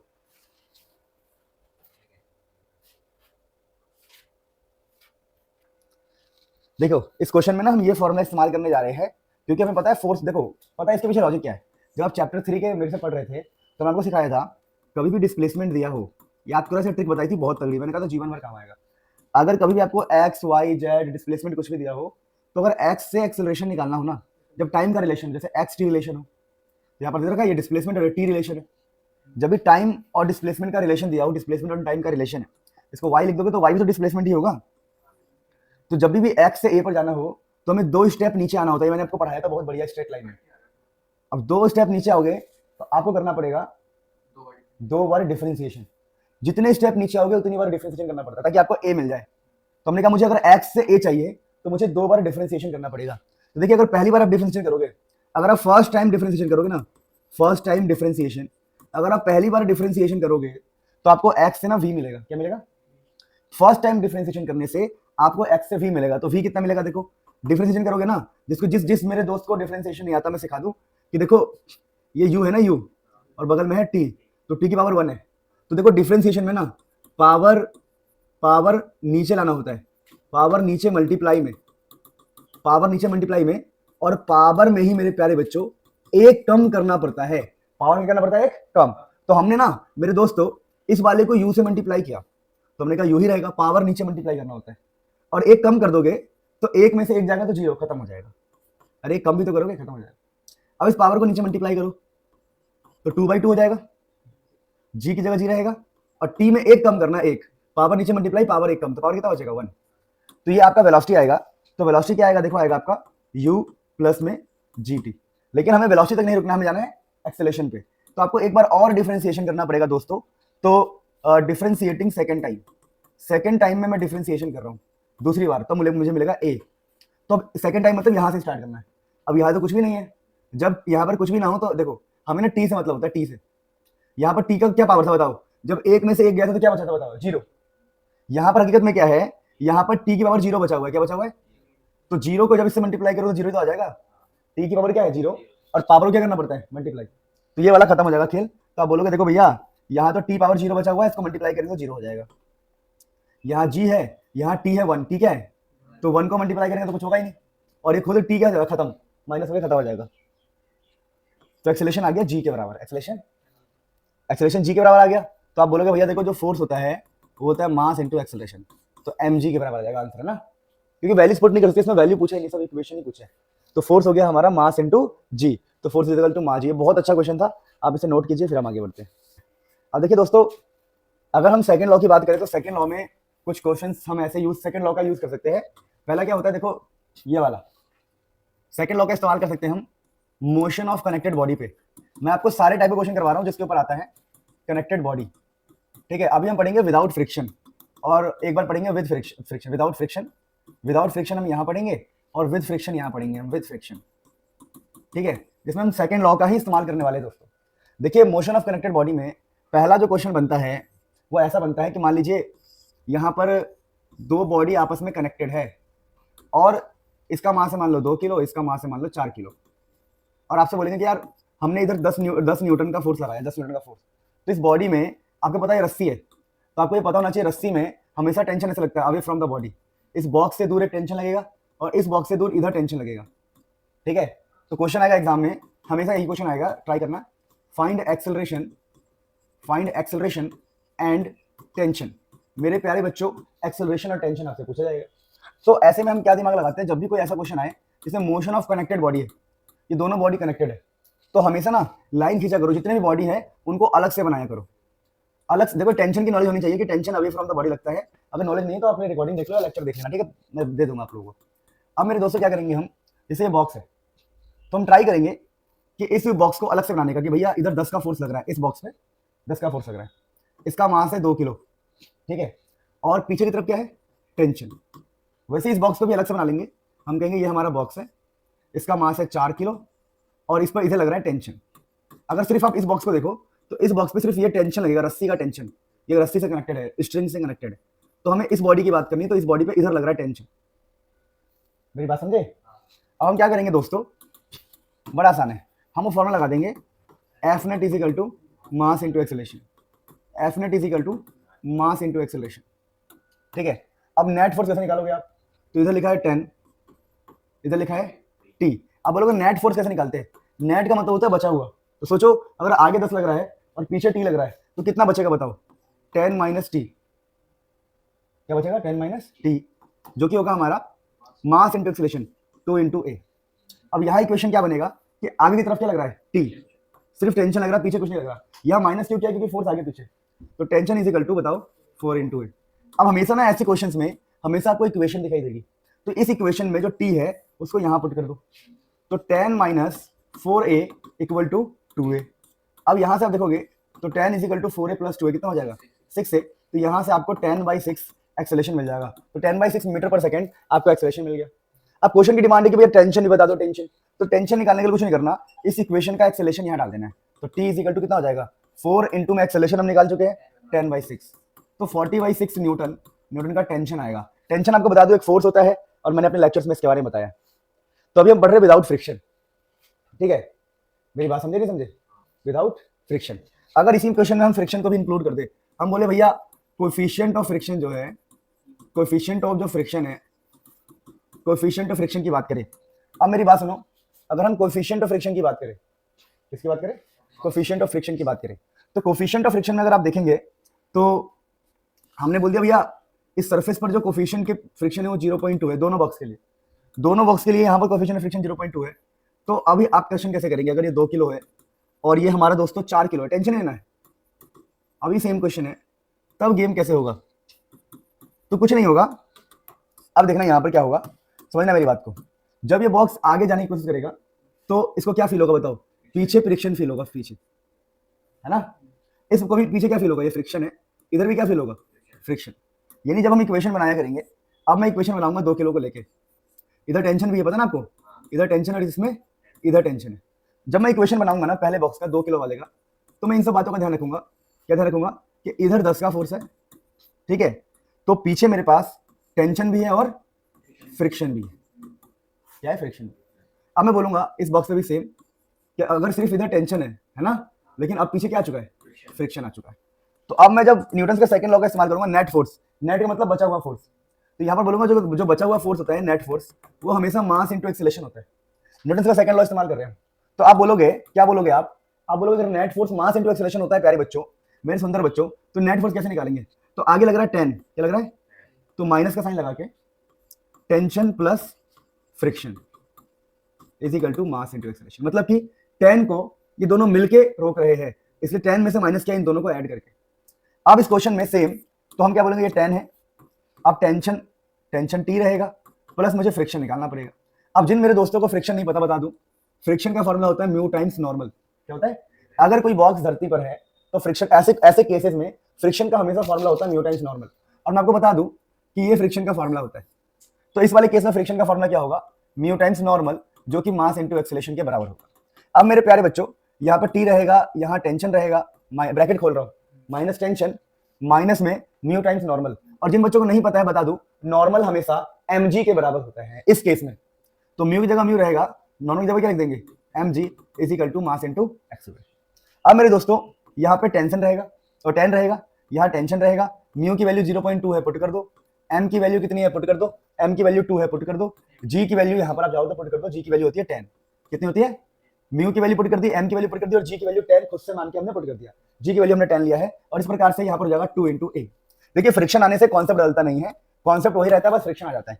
तो यहाँ से 10 होगा दोस्तों, यहाँ टेंशन होगा, यहाँ पॉइंट से 10 कट जाएगा, यहाँ 4 होगा, यहाँ 2a होगा। तो 10 में से 4 कितने बचे? 6। तो इक्वेशन बनेगी 6 minus T is equal to 2a।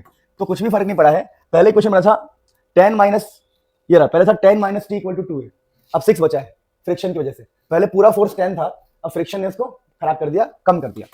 तो ये हमारा पहला इक्वेशन बनेगा। क्या दूसरा इक्वेशन भी आप लोग खूब खुद से ट्राई कर पाओगे इजीली, आराम से? क्या बोलोगे कि हम जानते हैं न्यूटन का सेकंड लॉ कहता है net force is equal to mass into acceleration. अब मेरे प्यारे बच्चों, नेट फोर्स क्या बचेगा? आगे टी, नीचे फ्रिक्शन, टी माइनस फ्रिक्शन, यहाँ पर सिर्फ फ्रिक्शन है, is equal to mass into acceleration. फिर टी माइनस फ्रिक्शन, अगर हम फ्रिक्शन की बात करें mu mg is equal to mass into acceleration. T की जगह टी रहेगा, म्यू mg की जगह पर म्यू है 0.2, मास है इसका 4, g की वैल्यू 10, 4a। तो यहाँ देखो पॉइंट से 10 कट जाएगा, तो नीचे डिवाइड करेंगे ना, 4 दूनी 8, t minus 8a 4a, t minus 8 is equal to 4a। अब यहाँ से कुछ भी नहीं करना, यहाँ से t की वैल्यू निकाल लो, 4a प्लस 8, इस t को यहाँ पर कर दो, तो 6 minus 4a minus 8 is equal to 2a, minus 2 is equal to 6a, minus 2 is equal to, दिख रहा है आपको? अरे यहाँ माइनस 2 बचेगा, जाके 6 है, तो इस बार एक्सेलरेशन नेगेटिव आएगा, -2/6। नहीं ठीक है, सब ठीक है। इधर आके दोनों माइनस हो जाएंगे ना, क्योंकि हम यहाँ पुट कर रहे हैं। देखो यहाँ पुट करोगे ना टी की जगह पे, तो माइनस रहेगा और टी की जगह पर ये पुट होगा ना, यहाँ पुट करके देखना हो जाएगा। तो एक्सेलरेशन आ गया। अब एक्सेलरेशन तो आ गया आपका, अब टेंशन निकालना है, यहाँ पुट कर देना। देखो तो आ रहा है 4 -2/6 प्लस 8, तो आपको टेंशन देखने को मिल जाएगा। कोई दिक्कत किसी को, कोई प्रॉब्लम किसी को? तो this is a very nice question जिसमें फ्रिक्शन, देखिए आपको आमतौर पर विदाउट फ्रिक्शन ही क्वेश्चन मिलेगा। फ्रिक्शन वाले में क्या होता है, हमारे काम बढ़ जाता है क्योंकि एक और फोर्स पीछे जाता है। तो हमने कहा कि 10 में से मुझे किसी को माइनस करना पड़ेगा, 10 माइनस टेंशन प्लस फ्रिक्शन, दोनों सेम डायरेक्शन में, इसलिए यानी कुल मिला के 10 माइनस टेंशन माइनस फ्रिक्शन। आप मेरी बात नहीं समझे? बताओ, समझ गए तो बस बहुत बढ़िया। मैं दिल से ट्राई कर रहा हूँ कि जितना बेस्ट हो सकता है। देखो अब तो अभी हमने देखा था, जितना मुझे याद है उतना तुम्हें याद होगा, हमने अभी पता क्या देखा था? विद फ्रिक्शन विदाउट फ्रिक्शन, है ना? और अभी हमने मोशन ऑफ कनेक्टेड बॉडी देखा था। मोशन ऑफ कनेक्टेड बॉडी में अब अगला होता है विदाउट और विद फ्रिक्शन इंक्लाइंड प्लेन वाले क्वेश्चन। अगर कोई इंक्लाइंड प्लेन है और इसके ऊपर कोई बॉक्स रखा हुआ है, ठीक है, तो आप क्या बातें याद कर लो, जब भी कोई इंक्लाइंड प्लेन होगा और मान लो कोई बॉक्स है, मान लो 2 किलो का, तो जो भी इसका मास होगा, तो इस तरफ जो फोर्स होता है उसको mg sin थीटा कहते हैं, और यहाँ पर एंगल अगर थीटा है तो, और ऊपर होता है नॉर्मल, और नॉर्मल के बराबर में होता है mg cos थीटा। यहाँ पर कोई फ्रिक्शन नहीं है, ठीक है। तो ये वाला जो केस है हमारा, this case is without friction. लेकिन विद फ्रिक्शन में क्या होगा, अगर फ्रिक्शन का फोर्स अगर आ जाए तो पीछे आपको लिखना है फोर्स ऑफ फ्रिक्शन, फ्रिक्शन पीछे लिखना है। अब मान लीजिए कि हमारा जो बॉडी, इसका मोशन हो रहा है और ये बॉडी इस तरफ आ रहा है, नीचे की तरफ आ रहा है।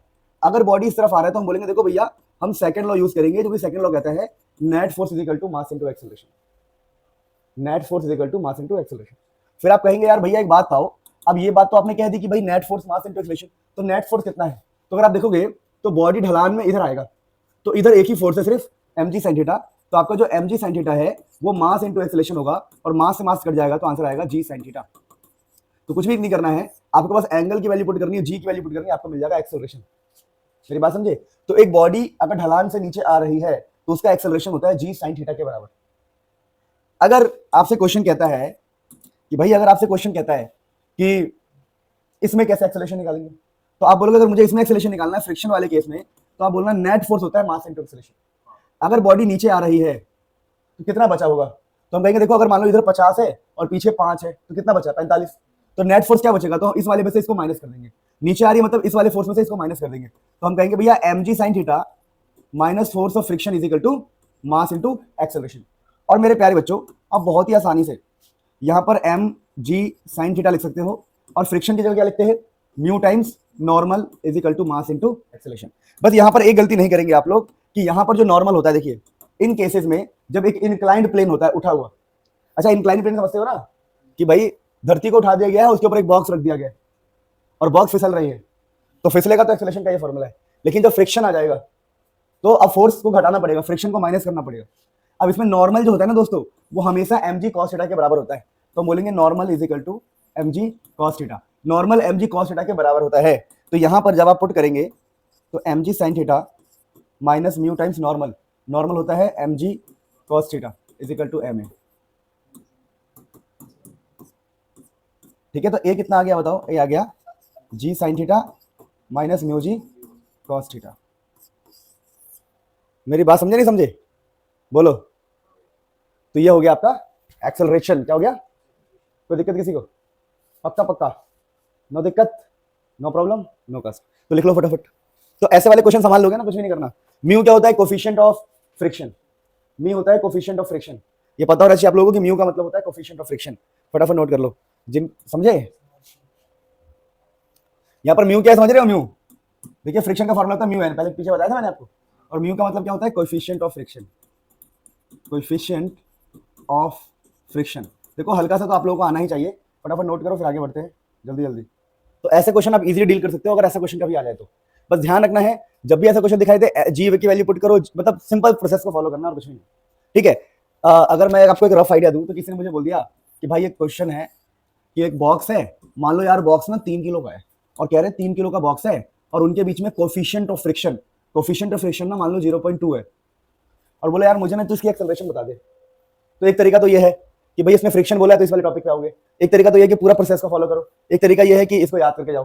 पर इसको पूरा फॉलो करोगे डिपेंड करता है नंबर पे, कितने नंबर का क्वेश्चन है। 1 नंबर का क्वेश्चन सीधा फॉर्मूला लगा देंगे, अगर 2-4 नंबर का क्वेश्चन है तो हम बोलेंगे कि भाई देखो भाई इसका मास मान लो m, इसका मास मान लो m, इधर होगा mg sin थीटा, इधर क्या होगा, इधर होगा फ्रिक्शन। फिर सारा खेल खेलते हुए एक्सेलरेशन आ जाएगा आपका ऐसा, g sin theta minus mu n होगा mu cos theta, mu g cos theta, mu g cos theta.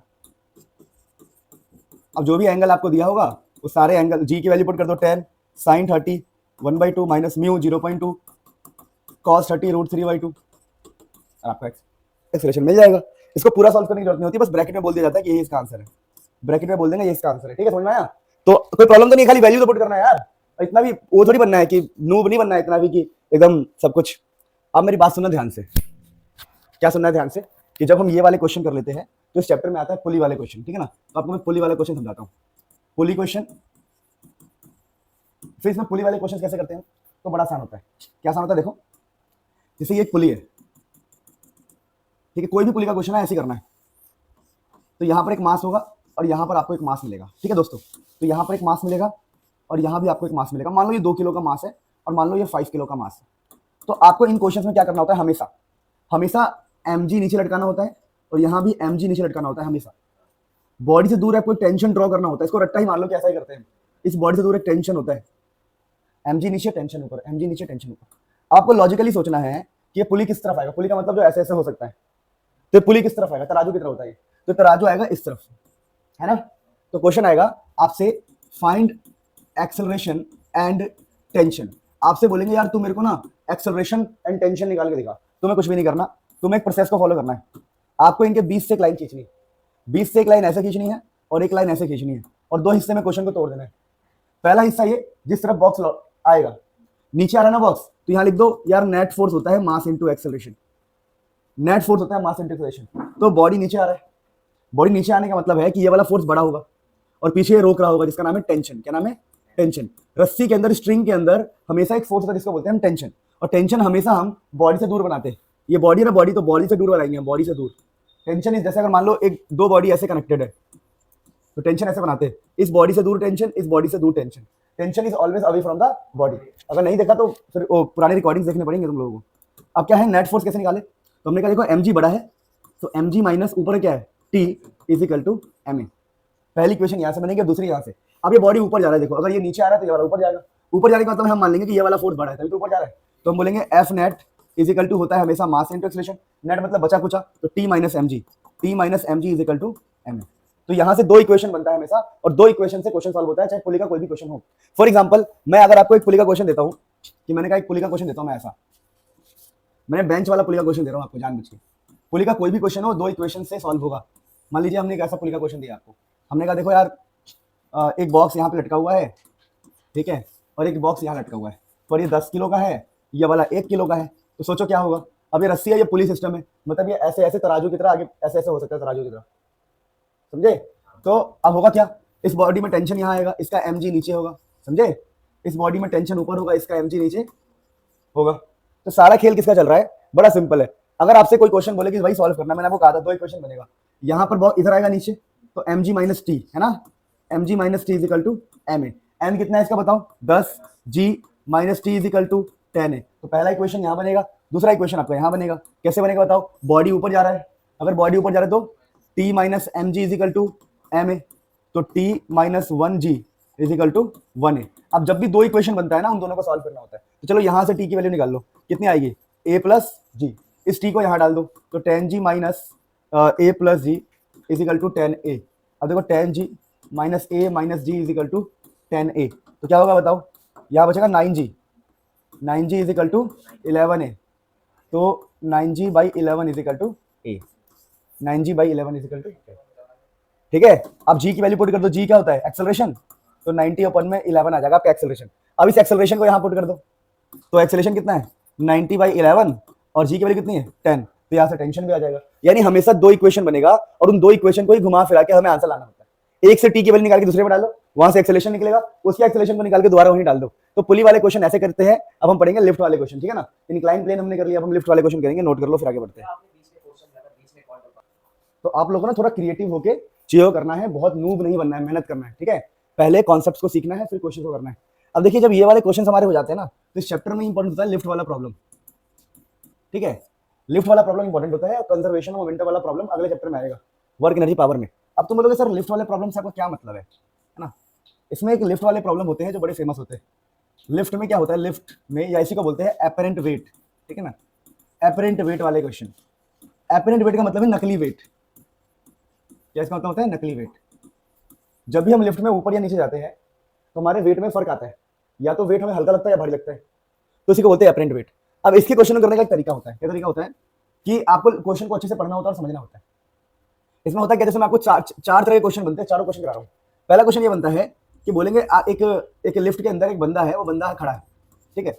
दोबारा बोल रहा हूँ, किसी भी इंसान के 3 टांग नहीं होते, मैं बनाता ही ऐसा, इंसान के होते हैं 2 टांग, ठीक है। पता है ना ये बात, ठीक है। तो मेरी बात सुने, तो अब कहेगा कि भाई ये लिफ्ट ना ऊपर जा रही है, एक्सेलरेशन ए से लिफ्ट ऊपर जा रही है, तो इसका एपरेंट वेट, नकली वेट क्या होगा। तो ऐसे में कुछ नहीं करना होता, बहुत सिंपल है। जब लिफ्ट ऊपर जाएगा, क्या बोला मैंने, जब लिफ्ट ऊपर जाएगा तो देखो पहले समझो, इस बॉडी के ऊपर एक फोर्स है एन जी, एन, और नीचे क्या होगा एम जी।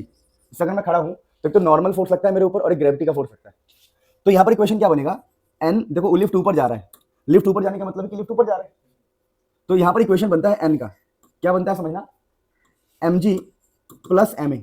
यानी अगर आप लिफ्ट में ऊपर जाओगे तो एम जी में एम ए जुड़ जाएगा, और एम जी को ही हम वेट कहते हैं, क्या कहते हैं, एम जी वेट होता है, पता होगा सबको। तो वेट में कुछ जुड़ गया, तो जब लिफ्ट ऊपर जाएगा तो आपको भारी फील होगा, क्या फील होगा, भारी। तो यहां से अगर आप देखोगे तो इसी एन को बोलते हैं हम एपरेंट वेट, एपरेंट वेट। तो आपको बस ये कॉन्सेप्ट याद रखना है, जब भी क्वेश्चन आएगा, क्वेश्चन ऐसे बनाएंगे कि एक लेडी है, वो लेडी काफी मोटी है, ऐसा बनाते हैं क्वेश्चन। अरे बुक्स में है कि एक लेडी बहुत मोटी है, उसका पति उससे प्यार नहीं करता है, वो तो अच्छा फील करने के लिए वो लिफ्ट में जाके बार बार ऊपर जाती रहती है, क्यों भाई, और भारी हो जाएगी। अरे मजाक कर रहा हूँ ऐसा मतलब एक बुक में पढ़ा था क्वेश्चन, मुझे समझ आ रहा था बुक वाले को शर्म क्यों नहीं आई ये क्वेश्चन बनाते वक्त, मतलब लिफ्ट में अभी पता लग जाएगा, मैंने उल्टा बोल दिया, थोड़ा समझाता हूँ। देखो और भारी हो जाएगी अगर ऊपर जाएगी तुम। अब अगर मान लो तुम मोटे हो, तुम्हें हल्का फील करना है ना। अब मेरी बात सुनो, एम जी ऊपर नॉर्मल, अब लिफ्ट ना नीचे आ रही है, क्या रही लिफ्ट नीचे, तो यहाँ पर नॉर्मल पता क्या बनेगा, पता है आपको, यहाँ नॉर्मल बनेगा। अगर मैं इक्वेशन बताऊँ आपको, इक्वेशन ऐसे बनती है, वैसे तो इक्वेशन की छोड़ो आप, ठीक है। इक्वेशन की छोड़ो, सिंपल काम की बात, यहाँ पर जो नॉर्मल रिएक्शन आएगा इसी को बोलते हैं एपरेंट वेट। नॉर्मल आएगा आपका mg माइनस ma, ये वाली बात मैं बता रहा था आपको कि देखो mg का मतलब होता है वेट, वेट से कुछ घट गया, ma घट गया, यानी अगर बॉडी नीचे आएगी लिफ्ट में तो आपको हल्का फील होगा, समझे? जब बॉडी नीचे आएगी तो क्या फील होगा? हल्का। तो वो लेडी बार बार लिफ्ट में जाती है सबसे ऊपर जीने से चढ़ के, ताकि वेट घटे और वेट फील करने के लिए नीचे। ऐसा था क्वेश्चन, एक लेडी हैवी थी, ठीक है। अब होता है आज के ज़माने में बर्गर पिज्जा ये सब चीज़ें लोग खाते हो जाते थोड़ा सा, ठीक है। तो वही है, उसको हल्का फील होना था तो जीने से चढ़ के जाती थी और लिफ्ट से आती थी, लगता था कि अरे जीने से चढ़ने का फायदा हो गया, हल्का हल्का फील हो रहा है, तुरंत फायदा। तो किसी को तुरंत फायदा देखना है, मान लो अगर मैं जिम खोलूंगा तो ये सिस्टम रखूंगा, जिम रखूंगा 12वें मंजिल पे, बोलूंगा तुम्हें जीने से आना है और जैसे जीने से तुम ऊपर पहुंचोगे तुम्हें मैं हल्का फील करा दूंगा, उसको लिफ्ट से लेके आ जाऊंगा, ठीक है। अरे अरे सर, ठीक है। तो ये बढ़िया बिजनेस प्लान बता रहा हूँ आप लोगों को मैं, ठीक है। हल्का फील करे 5 मिनट बाद, टैग लाइन, हल्का फील करे 5 मिनट बाद, बस 12 मंजिल चढ़ाओ, लिफ्ट से लेके आओ, एकदम खुश, लड़की खुश, ऊपर से ही फेंक दो, पूरा हल्का है। क्या बात, ठीक है। तो देखो, वैसे तो शादी के बाद ऑलमोस्ट सबका हाल ऐसे रहता है, चाहे आदमी हो या औरत हो, है। तो मतलब अगर देखोगे अपने पापा को, ताऊ को, नाना को, चाचा को, दादा को, किन्हीं को भी देख लो, मम्मी को देखो, बुआ को देखो, तो सबका वही हाल हो जाता है। परमानेंट सत्य है ये, तुम्हारा भी यही होगा। तुम्हें लग रहा होगा नहीं हम तो संभाल लेंगे, हैं, तुमसे क्लासरूम संभाले नहीं जा रहे, तुमसे पिछली क्लास में क्या बोला था वो समझ नहीं आता है, तुम क्या। अब मेरी बात सुनो यहाँ पे, क्या कह रहा था मैं कि अब तीसरा केस क्या है कि आपका जो स्पीड हो, या वो ऐसे लिख दे, वो वेलोसिटी यूनिफॉर्म लिख दे, क्या लिख दे? यूनिफॉर्म। स्पीड वेलोसिटी यूनिफॉर्म लिख दे, या फिर एक्सेलरेशन 0 लिख दे, ये तीनों में से कुछ भी लिख दे तो एन है ना mg के बराबर ही होता है। एन मतलब एपरेंट वेट, इसी को बोलते हैं एपरेंट वेट। लिफ्ट में अगर बंदा खड़ा है और यूनिफॉर्म स्पीड की बात चल रही है, यूनिफॉर्म वेलोसिटी की बात चल रही है, एक्सेलरेशन 0 की बात चल रही है, और एक और वर्ड कई बार यूज कर लेते हैं, कांस्टेंट वेलोसिटी। अगर कांस्टेंट वेलोसिटी की बात करें, कांस्टेंट यूनिफॉर्म, तो ऐसा केस होगा। और चौथा ये होता है, फोर्थ केस इंपॉर्टेंट है, अगर क्वेश्चन में फ्री फॉल लिखा हो, क्या लिखा हो? फ्री फॉल, या क्वेश्चन लिखा हो कि लिफ्ट ही टूट गई, लिफ्ट का ब्रेक डाउन हो गया, या लिफ्ट का वायर टूट गया, लिफ्ट का वायर टूट गया, या बोले कि लिफ्ट के अंदर जो रस्सी है, लिफ्ट के अंदर का जो रस्सी है, रस्सी को काट दिया, काटने का मतलब है तनाव खत्म, रस्सी का खिंचाव खत्म हो जाए। रस्सी को काट दोगे तो रस्सी का खिंचाव खत्म हो जाएगा ना। अगर लिफ्ट में टेंशन 0 बोल दे कि भाई टेंशन 0 है, बोल दे लिफ्ट का टेंशन क्या है? 0। अगर लिफ्ट का टेंशन 0 कर दे तो पता क्या करोगे? बताओ। आप बोलोगे सीधा कि भैया एपरेंट वेट 0 हो जाएगा। क्या हो जाएगा? एपरेंट वेट क्या हो जाएगा? 0। एपरेंट वेट 0 हो जाएगा। इसी को बोलते हैं वेटलेसनेस। क्या बोलते हैं? वेटलेसनेस। स्पेलिंग गलत लिखा है मैंने, गारंटी। मतलब उसका वेट ही फील नहीं होगा, उसका एपरेंट वेट 0 हो गया, वेटलेस हो गया, वो ऐसा लगेगा उड़ती शुरू में, ऐसा हो जाएगा बिल्कुल एकदम मस्त एकदम। मुझे नींद आ जाएगी भाई अगर मैंने आंख बंद किया तो, ठीक है, क्योंकि इतने दिनों कम से कम 1 हफ्ते तो हो ही गया कि मैं 3-3 4-4 घंटे सो रहा हूँ। यार क्या करें, मेहनत तो करनी पड़ेगी ना, जीवन में आगे बढ़ना है तो। आसमान से हम ऊंचाई पाएंगे, कर हासिल सब कुछ हम दिखाएंगे, जो राह में पर्वते रुकावट बनेगी, रख कदम पर्वतों को पिघलाएंगे, रख कदम पर्वतों को पिघलाएंगे। ये लाइन मैंने लिखी, मैंने बहुत सारी लाइन लिखता हूँ तुम्हें, जैसे और भी मैंने लिखा है, मेहनत से तूफान लाएंगे, खून में उबाल लाएंगे, खून में उबाल लाएंगे, देख चेहरा माँ बाप का, मेहनत में उछाल लाएंगे। समझे? मेहनत में उछाल लाना है। और भी तगड़ी तगड़ी लाइन लिखी है भाई, सुबह सुनाऊंगा कभी बैठ के। तो देखो यार, ये वाले क्वेश्चन संभाल लेना, बड़े आसान होते हैं, कुछ नहीं करने होते। जब आपसे बोलेगा लिफ्ट नीचे आ रहा है तो mg माइनस ma कर देना। एक क्वेश्चन देता हूँ मैं आप लोगों को। क्वेश्चन ऐसा आ गया कि एक लिफ्ट है ना, एक लिफ्ट है, नीचे आ रहा है, एक लिफ्ट नीचे आ रहा है जिसमें एक 100 किलो की लेडी है, ये 10 किलो की लेडी ले लो यार, एक 10 किलो की लेडी है जो नीचे आ रही है, ठीक है भैया। 10 किलो का मतलब पता है धरती पर कितना होता है? 100 होता है, पता है ये बात? धरती पर हमारा वेट होता है। तुम लोगों को वेट और मास में फर्क पता है? मैंने मास लिखा है, ये वेट नहीं लिखा। सब कुछ छोड़ो, काम की बात क्या है, एक 10 किलो की लेडी है, लिफ्ट में नीचे आ रही है, acceleration 3 metre per second square की। तो बताना इसका एपरेंट वेट क्या होगा? Apparent wait. तो तुम बोलोगे सर ने कहा था जब भी लिफ्ट नीचे आए एपरेंट वेट का फॉर्मूला होता है mg माइनस ma, तो mg माइनस a हो जाएगा, कॉमन ले लेंगे ना m को। तो m कितना है बताओ? 10। g कितना होता है? 10। a कितना है? 3। तो कितना हो गया? 10 माइनस 7, 70। कितना हो गया? 70। ठीक है। अब तुम बोलोगे सर नीचे तो हल्का फील होता है ना, 70 कैसे आ गया? ये सोच रहे हो क्या? अरे मूर्खो, ये जो 10 किलो पता क्या है? ये 10 किलो उसका मास है, मास। अगर इसका वेट निकालोगे तो धरती पर ये 100 किलो निकलेगा, 100। तो वो 100 किलो की थी, अब कितना फील हो रहा है उसको? 70। नहीं समझ में आया भाई? 2 चीजें होती है, एक होता है मास और एक होता है वेट। तो अगर मास 10 किलो है तो वेट क्या होगा, m इंटू जी, वेट होता है फोर्स, तो वेट कितना हो जाएगा 10 इंटू 10, जो कितना होगा 100। समझे? तो वेट अलग होता है और मास अलग होता है। तो अगर 10 किलो लिखा है ना तब उसका मतलब 100 समझो, क्या समझोगे, क्योंकि वो मास दिया हुआ है, आपको वेट से मतलब होता है, वेट हमेशा mg होता है, वेट इज अ फोर्स। तो भले ही 10 किलो है पर धरती पर लेडी को 100 फील होगा। आंसर मास में क्यों है, वो भी तो मास में नहीं फोर्स है ना ये, इसीलिए देखो ना। एक्चुअली में आप लोगों ने क्या किया है, एक्चुअली में आपने रियल वेट में से, ये रियल वेट ही तो है, लेडी का रियल वेट ही तो निकाला आपने, m कितना है 10, उसमें 10 से मल्टीप्लाई किया तो ये रियल वेट है। और कितना घट गया, घटा है m इंटू ए, m इंटू ए मतलब 10 इंटू में 3 घटा है। समझे मेरी बात को? ये है रियल मतलब कि उसका जो वेट होगा उसमें से माइनस करना है। तो कितना हो गया, 100 है उसका रियल वेट जो कि mg है, और माइनस कितना हो रहा है 30, इसीलिए उसको फील कितना हो रहा है 70 न्यूटन फील हो रहा है, न्यूटन। तो ये जो आया है ना वो न्यूटन में आया है। नहीं आया समझ में?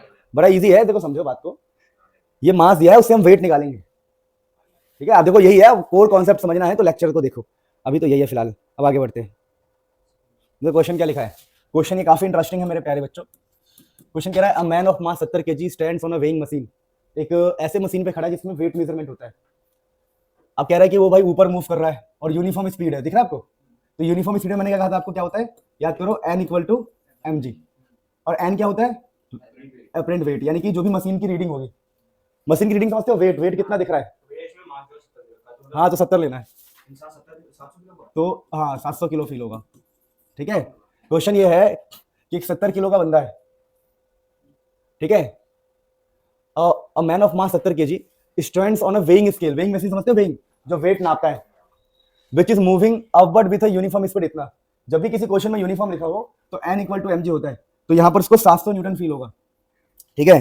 तो n ये होगी रीडिंग, होगी क्या होगी, रीडिंग, रीडिंग समझते हो कि मशीन कितना दिखा रहा है, मशीन दिखाएगा 700 न्यूटन, क्योंकि यही तो वेट होता है अपरेंट वेट। चलो तो n को बोलते हैं अपरेंट वेट, n को क्या बोलते हैं अपरेंट वेट। अगला क्वेश्चन है डाउन विथ यूनिफॉर्म एक्सेलरेशन। अब देखो यहाँ पर यूनिफॉर्म स्पीड है पर यहाँ पर एक्सेलरेशन बोला है भाई, याद करो एक्सेलरेशन वाला मैंने कुछ नहीं सिखाया ऐसा, ये ऐसा क्वेश्चन हो गया कि यूनिफॉर्म एक्सेलरेशन से डाउन अपवर्ड जा रहा है अपर, तो इस बार एक्सेलरेशन दिया हुआ है, समझे? तो एक्सेलरेशन दिया हुआ है तो आंसर आता है, तो जब बंदा ऊपर जाएगा तो क्या होगा बताओ, डाउनवर्ड है, अच्छा बी वाला कर रहे हैं हम, सॉरी बी वाला कर रहे हैं, आई एम सॉरी। देखो यूनिफॉर्म स्पीड वाले में n इक्वल टू mg आता है, लेकिन एक्सेलरेशन वाले में क्या होता है याद करो, downward, downward with acceleration 5 metre per second square. जब डाउन जाएगा, एनसीईआरटी का क्वेश्चन है, तो डाउन जाने पे क्या होता है बताओ, mg माइनस ma। तो मास कितना है 70, g मतलब 10, मास मतलब 70, a मतलब कितना 5। कर दोगे क्वेश्चन? तो ये थर्ड आप खुद ही कर लोगे। What would be the reading of the scale, हमें पता है रीडिंग क्या होगी, पता है क्या होगी रीडिंग? अरे रीडिंग का मतलब क्या होता है, कितना दिखा रहा है वो, n, ये होता है रीडिंग ऑफ स्केल। रीडिंग यही होता है कि भैया कितना दिख रहा है, कितना उसका वेट है। अगला क्वेश्चन है ये, what would be the reading if the lift mechanism failed and hurtled free under gravity. बताया था फ्री का मतलब, अभी फ्री फॉल बताया था, free under gravity. Free under gravity का मतलब क्या है, रीडिंग क्या आएगी जीरो, रीडिंग जीरो हो जाएगा। बताया था मैंने आपको कि वेट क्या था जीरो, वेटलेस, कोई वेट फील नहीं होता है। फटाफट बात समझ में आई, इसे नोट कर लो, बहुत बढ़िया है। फिर आगे बढ़ते हैं, एनसीईआरटी का क्वेश्चन है। देखो चैप्टर में लिफ्ट वाले क्वेश्चन के बाद पता क्या आता है, इस चैप्टर में क्वेश्चन आता है एक angle of repose, angle of friction पे क्वेश्चन आता है, और एक आता है एंगल ऑफ रिपोज पे, एंगल ऑफ रिपोज। आप कई लोगों ने ये सब देखा भी नहीं होगा, सुना नहीं होगा, सुन लो। एंगल ऑफ फ्रिक्शन निकालने के लिए कुछ नहीं करना होता, थीटा हमेशा होता है, बता देता हूँ आपको, टेन थीटा ये होता है म्यू, म्यू मतलब कोएफिशिएंट ऑफ फ्रिक्शन। और यहाँ भी सेम एंगल ऑफ रिपोज के लिए भी यही होता है, tan theta is equal to coefficient of friction. तो इसी रिलेशन की हेल्प से आप निकालते हो एंगल ऑफ फ्रिक्शन या फिर एंगल ऑफ रिपोज, या फिर हो सकता है एंगल दिया हो और कोएफिशिएंट ऑफ फ्रिक्शन पूछ ले। तो एक क्वेश्चन देता हूं, क्वेश्चन ऐसा होता है कि भाई कोएफिशिएंट ऑफ फ्रिक्शन ना, कोएफिशिएंट ऑफ फ्रिक्शन कहीं पर है 1, कोएफिशिएंट ऑफ फ्रिक्शन 1 है, तो फाइंड एंगल ऑफ फ्रिक्शन। तो आप बोलोगे सॉल्यूशन में कि tan थीटा जो है 1 के बराबर होगा, और 1 पे कितना एंगल होता है बताओ, 1 पर एंगल होता है 45 डिग्री। ऐसा क्वेश्चन आ सकता है दोनों में कि आपको कोएफिशिएंट ऑफ फ्रिक्शन दिया हो और एंगल पूछ ले, या तो क्वेश्चन सीधा ऐसा आ सकता है कि भाई कि एंगल जो है एंगल ऑफ फ्रिक्शन या फिर एंगल ऑफ रिपोज 30 डिग्री है, आप कोएफिशिएंट ऑफ फ्रिक्शन बता दो। फिर क्या करोगे, तो आप बोलोगे कि भैया tan थीटा जो होता है वो म्यू के बराबर होता है, तो tan 30 कितना होता है बताओ, थीटा 30 ना, tan 30 कितना होता है 1/√3, यहाँ से म्यू निकल जाएगा। तो यहीं से घुमा फिरा के क्वेश्चन आएगा, आप इजीली कर सकते हो, इसे नोट कर लो, फिर हम आगे बढ़ते हैं फटाफट। अब देखो इस चैप्टर में अगर हम न्यूमेरिकल्स की बात करें तो काफी बार क्वेश्चन आ जाता है उस पे लेवल रोड और बैंकिंग ऑफ रोड पे, ठीक है।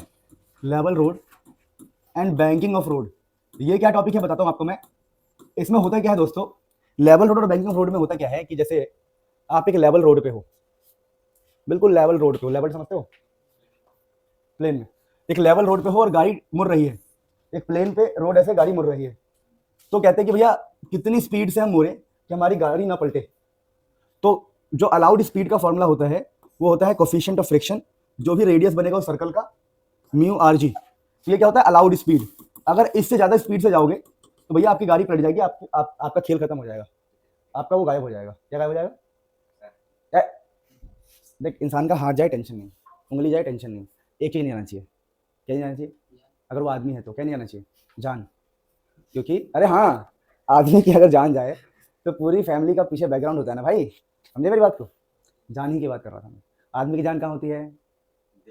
दिल में। सब बात ठीक है, आदमी की जान कहाँ लटकी होती है? दिल में। गुड। चलो काम की बात करते हैं, काम की बात, बैंकिंग ऑफ रोड, ठीक है। और हिमांशु भाई भैया जान कहाँ है? जान है मोबाइल फोन में, मोबाइल फोन में।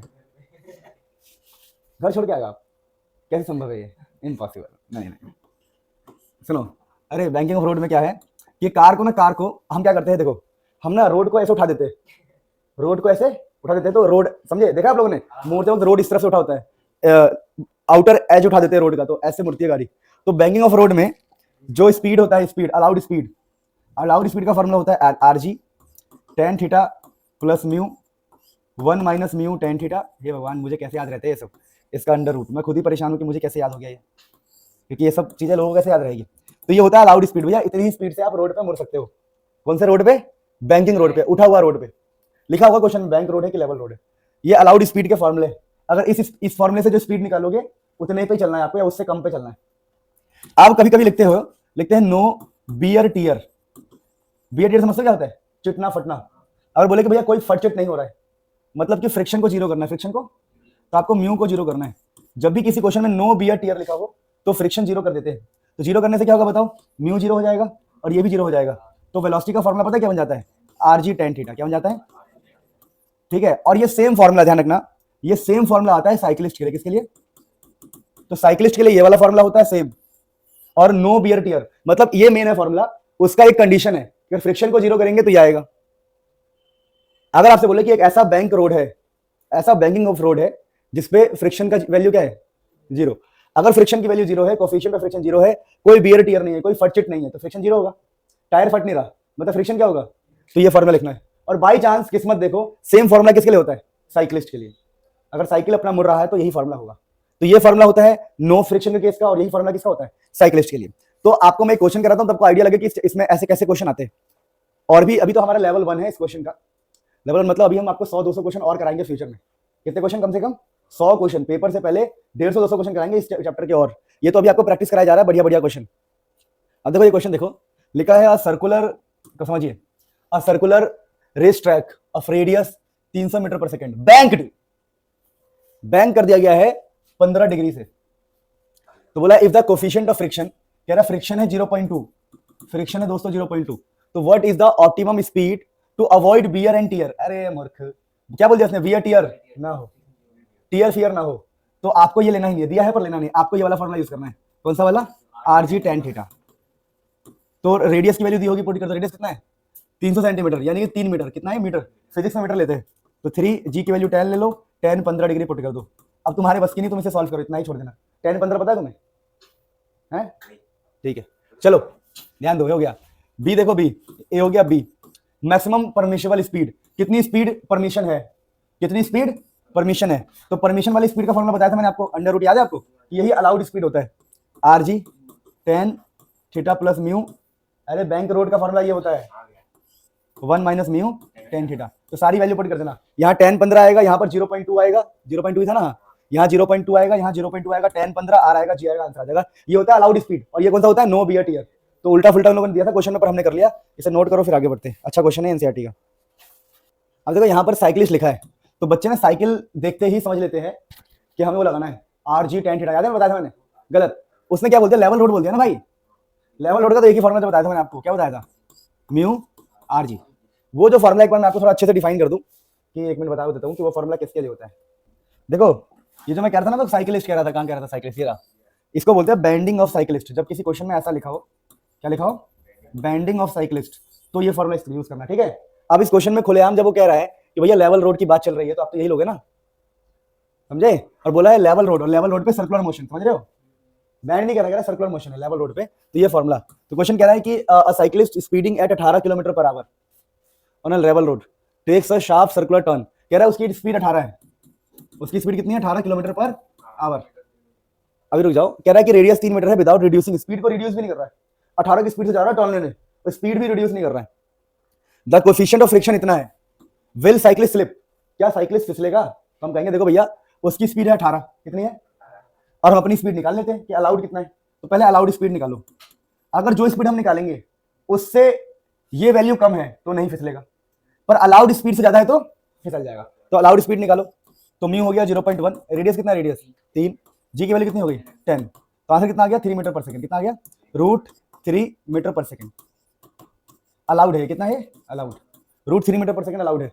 अब इसको भी मीटर पर सेकंड में कन्वर्ट करो, मीटर पर सेकंड में कैसे कन्वर्ट होगा, 18 5/18 आ रहा हूँ, 18 5/18 होगा ना, तो कितना आ गया 5 मीटर पर सेकंड। तो वो चल रहा है, देखो मीटर पर सेकंड में कन्वर्ट करने के लिए 5/18 से मल्टीप्लाई करते हैं, तो इसका आया 5 मीटर पर सेकंड, और अलाउड कितना है 1.√3 कितना होता है 1.71 मीटर पर सेकंड। देखो अलाउड जो है वो 1.7 है, अलाउड कितना है, ये अलाउड स्पीड का फॉर्मूला है ना, ये है अलाउड स्पीड का फॉर्मूला कि भैया कितना स्पीड अलाउड है, अलाउड है 1.7, चल रहा है बंदा कितने से 5 मीटर पर सेकंड से, तो बताओ बंदे की क्या टूटेगी, हड्डी नहीं वही टूटेगा, समझे, क्योंकि वो देखो ना अलाउड है 1.7, उससे कम से कम 2 गुना 3 गुना स्पीड चल रहा है, वेरी हाई स्पीड बंदे का तो गया, समझ रहे हो, तो ध्यान रखना इन बातों का। आ रहा हूं कल में, तो a body of mass 5 kg is acted upon bye 2 perpendicular forces 8 Newton and 6 Newton, give the magnitude and direction of the acceleration of the body. अब इस क्वेश्चन को समझते कह रहे हैं, मान लो देखो अभी क्वेश्चन को पढ़ के एक समझदार व्यक्ति क्या कहेगा, अगर वो समझदार हो तो कहेगा भैया देखो एक बॉडी है जिसका मास है 5 kg, और इस बॉडी पे लग रहा है 2 फोर्सेस जो कि आपस में परपेंडिकुलर है, 2 फोर्सेस आपस में क्या है, तो मान लो इसके ऊपर हम फोर्सेस ऐसे लगा देते हैं कि एक फोर्स है इस तरफ, अरे कहाँ को जा रहा है, मजाक कर रहा हूँ, एक फोर्स है इस तरफ और इसका एक फोर्स है इस तरफ, परपेंडिकुलर फोर्स, तो यही मतलब है ना कि दोनों फोर्स आपस में परपेंडिकुलर है, एक फोर्स की वैल्यू है 8 न्यूटन, एक फोर्स की वैल्यू है 6 न्यूटन, तो लिखा है a body of mass 5 kg is acted upon bye 2 perpendicular forces 8 Newton and 6 Newton, give the magnitude and direction of the acceleration of the body. Question की demand क्या है, magnitude का मतलब होता है वैल्यू, और डायरेक्शन भी बताना है किसका, एक्सेलरेशन का। अब आप खुद सोचिए कि हमारा जो बॉडी है वो जाएगा किस तरफ, अगर यहाँ जाएगा हमारा बॉडी इस तरफ उठ जाएगा, नहीं समझे मेरी बात, अरे क्या हो रहा है, ऐसे जाएगा हमारा बॉडी, क्योंकि भैया देखो सिंपल सी बात है, अगर मेरे इस हाथ को कोई इधर खींचे और मेरे हाथ को कोई इधर खींचे तो मैं आगे ही तो आऊंगा, कहाँ आऊंगा मैं, बीच से निकलूंगा, इनके इन दोनों फोर्स के बीच से, इधर खींच रहा है कोई 50 से इधर, कोई 50 के फोर्स से इधर खींच रहा है, कोई 40 के फोर्स से इधर खींच रहा है, तो मैं ऐसे आऊंगा, आऊंगा नहीं आऊंगा, यानी कि मेरा जाना इस बात पर डिपेंड करता है कि इन दोनों फोर्स का रिजल्ट किस तरफ है। तो आप समझ गए होंगे खेल क्या है, खेल ये है दोस्तों कि हमारा बॉडी इस तरफ जाएगा तो हमारे बॉडी का एक्सेलरेशन इस तरफ होगा, यानी हमारा बॉडी किस तरफ जाएगा इन दोनों का रिजल्ट डिसाइड करेगा, रिजल्ट क्या डिसाइड करेगा, तो हमें इसका रिजल्टेंट निकालना पड़ेगा। तो हम कहेंगे देखो भैया पहले अगर मुझे क्या चाहिए, मुझे चाहिए एक्सेलरेशन, क्या चाहिए, तो एक्सेलरेशन में निकाल देता हूँ बड़े आसान से, एक्सेलरेशन निकालने के लिए पहले फोर्स चाहिए, अब भैया फोर्स तुम्हारे पास 2 है, कितने फोर्स है, तो 2 को पहले 1 बनाओ, 2 फोर्स को, और जब भी 2 फोर्स दिया हो 1 बनाने का तरीका क्या होता है, पता क्या होता है, रिजल्टेंट, क्या होता है, तो रिजल्टेंट फोर्स निकाल के फिर एक्सेलरेशन निकालो और फिर निकालो डायरेक्शन ऑफ रिजल्टेंट। ये काम दे रहा हूं पहले तुम करो, फिर हम आगे बात करेंगे। देखो तुमने कर लिया ना, अब देखो लिखा है कि find the magnitude and direction, पहले हम निकाल रहे रिजल्टेंट, पहले तो भाई फोर्स निकाल, देखो समझो मेरी बात, अगर तुम्हें एक्सेलरेशन चाहिए, आपको पता है कि जो फोर्स होता है मास इनटू एक्सेलरेशन, तो एक्सेलरेशन किस तरफ है बताओ, बंदा किस तरफ जाएगा, बंदा जाएगा इस तरफ, ये जो बॉक्स है इस तरफ जाएगा, तो भैया इस तरफ का फोर्स तो निकालो, इसका फोर्स होगा रिजल्टेंट, और रिजल्टेंट का फॉर्मूला हमारे फिजिक्स में होता है, 2 वेक्टर का रिजल्टेंट होता है a² b² 2 अब्बा cos थीटा, ठीक है, अब रिजल्टेंट अगर निकालेंगे तो ए है हमारा, मान लो ये हमारा ए मान लो, ये हमारा बी मान लो, तो 6 का स्क्वायर प्लस 8 का square plus 2 6 8, 2 into 6 into 8 into cos 90 degree, ये क्या है कॉस 90। यहाँ पर एंगल 90 बन रहा है, दोनों 6 और 8 के बीच में एंगल 90 है, तो रिजल्टेंट आएगा रूट 100, जिसका मतलब होता है 10 न्यूटन। तो हम बोलेंगे अच्छा इस तरफ का जो फोर्स है वो 10 न्यूटन आया, तो हम बोलेंगे भैया इस तरफ बॉडी जा रहा है, जिस तरफ बॉडी जाएगा उस तरफ का हमने फोर्स निकाल लिया ना, तो 10 is equal to mass into acceleration, तो 2 आएगा एक्सेलरेशन, तो एक्सेलरेशन आ गया आपका 2 मीटर पर सेकेंड स्क्वायर। तो ये है एक्सेलरेशन का मैग्नीट्यूड। मेरी बात समझे? अगला क्या है? अगला है मेरे प्यारे बच्चों direction of the acceleration of the body, कि बॉडी जिस तरफ जा रहा है उसकी डायरेक्शन क्या है। तो डायरेक्शन निकालने का मतलब पता क्या होता है? डायरेक्शन निकालने का मतलब होता है ये वाला एंगल निकालना। कौन सा वाला एंगल निकालना? ये कोई भी ये वाला एंगल निकालना होता है। अरे यार आज क्या हो गया है हमको, कलर भी सिलेक्ट नहीं हो रहा क्या? ये वाला एंगल निकालना होता है डायरेक्शन का मतलब, ठीक है। इसको tan अल्फा मान लो, tan अल्फा मान के निकाल सकते हो। इस अल्फा को ही बोल रहे, देखो यहाँ पर हम अल्फा को ना, अल्फा को बोलते हैं हम डायरेक्शन ऑफ एक्सेलरेशन, या फिर जिस तरफ भी बॉडी जा रहा है उसकी डायरेक्शन ऑफ एक्सेलरेशन, ठीक है। अगर आप वो पढ़ते हो, अगर आपको याद हो, अगर आप वो चैप्टर पढ़ते हो मोशन में प्लेन, तो उसमें एक फॉर्मूला लिखाया गया होगा आप लोगों को, ऐसे लिखवाया होगा b sin theta a plus b cos theta, याद है आपको? लिखवाया होगा ऐसा b sin theta a plus b cos theta, ठीक है। जहां पर a कौन सा फोर्स होता है? a होता है आपका ये वाला नीचे वाला, नहीं याद है किसी को? अगर ये फॉर्मूला याद नहीं है डायरेक्शन निकालने का, तो आप डायरेक्टली भी यूज कर सकते हो, डायरेक्टली अपना दिमाग लगा सकते हो। आपको अल्फा निकालने से मतलब है, तो आप बोलोगे tan अल्फा। tan अल्फा क्या होगा? परपेंडिकुलर बाई बेस, तो परपेंडिकुलर ये है, इस ट्रायंगल में परपेंडिकुलर ये है, और ये वाली लाइन और ये वाली लाइन आपस में क्या है? पैरेलल। तो अगर ये वाली लाइन 8 है तो ये भी कितना हो जाएगा? 8, तो परपेंडिकुलर 8 होगा और बेस कितना है? 6, तो आप बोल दोगे 8/6। तो जब आप अल्फा निकालोगे, तो जब हम एंगल निकालते हैं ना, तो ये tan इनवर्स हो जाता है, tan वहां चला जाता है, तो tan इनवर्स 8/6 आपका आंसर आएगा। तो ये भी एक अच्छा क्वेश्चन हो सकता है, आप इसे नोट कीजिए, फिर हम आगे बढ़ते हैं। हाँ, this is called direction of resultant, ये डायरेक्शन ऑफ रिजल्टेंट होगा इस चैप्टर में ना। अभी होता है टाइप क्वेश्चन इक्विलिब्रियम वाला, कई बार इस चैप्टर में ना इक्विलिब्रियम टाइप के क्वेश्चन आते हैं, तो आपको थोड़ा बता दूं इक्विलिब्रियम टाइप में कैसा आएगा। इक्विलिब्रियम की बात करें तो इक्विलिब्रियम टाइप के क्वेश्चन में कुछ ऐसा होगा, समझा रहा हूं मैं आपको, ध्यान दो। वो आपसे कहेंगे ना यार एक सीलिंग है, आमतौर पर ऐसे क्वेश्चन आता है, आप कहेंगे भाई एक सीलिंग से ना कुछ हमने लटका दिया है, ठीक है, जैसे हमने मान लो कि 10 किलो लटका दिया है। अब 10 किलो लटका देंगे तो सोचो क्या होगा, इसमें टेंशन पैदा होगा, खिंचाव, वेट की वजह से। तो फाइंड टेंशन, मैंने कहा टेंशन फाइंड करो। अब आपको ये पता होना चाहिए कि जो सिस्टम है वो इक्विलिब्रियम में क्या है। अब इक्विलिब्रियम का मतलब होता है कि भैया उसका नेट फोर्स 0 है, इक्वल है बिल्कुल, सबको हर तरफ से इक्वल है, कोई हिलडुल नहीं है। इसका एक्सेलरेशन 0 है, क्या 0 है? कोई हिलडुल नहीं है, ऐसे नेट, समझ रही बात को? फिलहाल आप में ऐसे क्वेश्चन आएगा। तो नेट फोर्स 0 होने का मतलब क्या है कि अगर आप ठीक से देखो तो ऊपर है टेंशन और नीचे कौन लटका? mg, नीचे क्या है? mg, और नेट फोर्स 0 है। फोर्स कब 0 होगा? जब टेंशन mg को कैंसिल कर दे, टेंशन mg को, तो हम बोलेंगे भैया टेंशन mg के बराबर होता है, टेंशन mg के। ऐसा क्वेश्चन आता है पहला। फिर इक्विलिब्रियम में दूसरा क्वेश्चन ऐसा आता है कि कहेंगे भाई कुछ लटका हुआ है, ठीक है, ये कुछ लटका हुआ जिसका मास है मान लो m, और किसी बंदे ने क्या किया? उंगली कर दी, इसे पकड़ा रस्सी को और यहां से ऐसे खींच दिया, और मान लो इधर 50 का फोर्स लगा दिया, फिर मान लो इधर का फोर्स है f, इधर क्या लगा दिया? Force f। तो कुछ समय बाद क्या सिचुएशन आएगी? कुछ देर बाद देखोगे तो रस्सी ऐसा हो जाएगा। नहीं समझ रही बात को? देखो ना, क्योंकि आगे जाके रस्सी टेढ़ी हो जाएगी, नहीं समझे?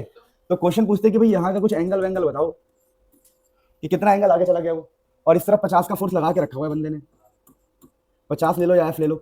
आमतौर पे 50 वाला क्वेश्चन ही आता है जो एनसीईआरटी का है। तो ऐसे क्वेश्चन को, अब क्वेश्चन में क्या होगा, ये भी जाके यहाँ पे रुक गया, रुकने का मतलब कि भाई इक्विलिब्रियम आ गया। क्या इक्विलिब्रियम? अगर इक्विलिब्रियम आ गया तो क्या किया जाए? तो इक्विलिब्रियम आ गया तो क्या किया जाए? क्या किया जाए? तो ऐसे क्वेश्चन का जुगाड़ क्या होता है, देखिए ये रस्सी है, रस्सी, तो ये बॉडी है, ये बॉडी है ना, देखो मतलब ये पॉइंट ऑफ कॉन्टैक्ट है, तो away from the body tension होता है, क्या होता है? तो टेंशन इस तरफ पैदा होगा, खिंचाव, क्योंकि आपका हाथ यहाँ आ चुका है ना, हाथ इधर आ गया है, तो हाथ से पीछे की तरफ खिंचाव होगा। अबे बेवकूफो, एक रस्सी थी, उस रस्सी को इधर ले जाऊंगा तो खिंचाव किस तरफ होगा? इधर होगा ना टेंशन, तो टेंशन ये होता है। अब यहां पर हम क्या करते हैं, वही सेम, अगर ये थीटा है ना एंगल, तो ये वाला एंगल भी थीटा होता है, पता आपको? देखो, तो हमने टेंशन के हम कंपोनेंट तोड़ते हैं। कई लोग बोलेंगे सर हमें कंपोनेंट ब्रेक करना नहीं आता, कोई बात नहीं, मैं सिखा रहा हूं। देखो, अगर ये टी है मेरे प्यारे बच्चों और ये थीटा है, तो ये हमेशा टी कॉस थीटा होगा, टी कॉस थीटा। और ये वाला हमेशा ही टी साइन थीटा होगा, इसको याद कर लेना। अब बोला है कि भाई इक्विलिब्रियम है, इसका मतलब है इस वाले फोर्स को टी साइन थीटा कैंसिल कर देगा। तो हम बोलेंगे भैया देखो जो हमारा टी साइन थीटा है वो एफ के बराबर होगा, और हम बोलेंगे जो हमारा टी कॉस थीटा, देखो आगे पीछे का फोर्स कैंसिल हो जाएगा क्योंकि इक्विलिब्रियम है, और ऊपर नीचे का फोर्स भी क्या हो जाएगा, तो हम बोलेंगे बराबर है तभी तो कैंसिल होगा। बराबर कैंसिल होने का मतलब क्या है कि दोनों बराबर होना, इक्वल एंड अपोजिट। तो हम बोलेंगे टी कॉस थीटा जो होगा किसके बराबर होगा, एम जी के बराबर। और इन दोनों इक्वेशन की हेल्प से हम किसी भी क्वेश्चन को इजीली सॉल्व कर सकते हैं, ऐसे हैंगिंग वाले क्वेश्चन। एक तो उस टाइप का आएगा, पिछला वाला टाइप मैंने बता दिया आपको, और एक ये वाले टाइप का क्वेश्चन आएगा, है ना। तो आप नोट करो, फिर हम धूम मचाते हैं फटाफट। देखिए दोस्तों ये क्वेश्चन देखिए, ध्यान दो प्लीज। अगर अब मेरे प्यारे बच्चों इस क्वेश्चन को देखते हो, क्वेश्चन कह रहा है मास 6 kg सस्पेंडेड, 6 kg सस्पेंडेड, तो खुद डायग्राम बना सकते हो कि एक 6 किलो का सस्पेंडेड किया गया एक रोप के थ्रू, ठीक है, बना दिया हमने, लो भैया होगो, ठीक है, 6 kg को सस्पेंड किया गया है। अब कह रहा है कि by rope of length 2 metre, जिसका लेंथ कितना है 2 मीटर, रोप है, रस्सी है 2 मीटर लंबा, ठीक है, लंबा है भैया, देख लो लंबा, ठीक है। अब कह रहा है फ्रॉम द सीलिंग, कह रहा है एक force of 50 Newton in the horizontal direction, horizontal ये होता है, एक फोर्स 50 न्यूटन का हॉरिजॉन्टल डायरेक्शन में लगाया गया है, जैसा फिगर में दिखाया गया है, यानी फिगर वो बना के दे रहे हैं, फिगर बनाया हुआ मिलेगा आपको कि 50 इस तरफ है, तो भैया 50 इस तरफ लगाया गया है हॉरिजॉन्टल डायरेक्शन में। तो आपको पता है क्या होने वाला है, झुक जाएगा ये ऐसे, झुकेगा नहीं झुकेगा हिमांशु, झुक जाएगा जल्दी है, अच्छा कह रहा हिमांशु, हाँ भैया झुक जाएगा, भैया देख लो झुक गया तो दिक्कत हो जाएगी, झुक जाएगा।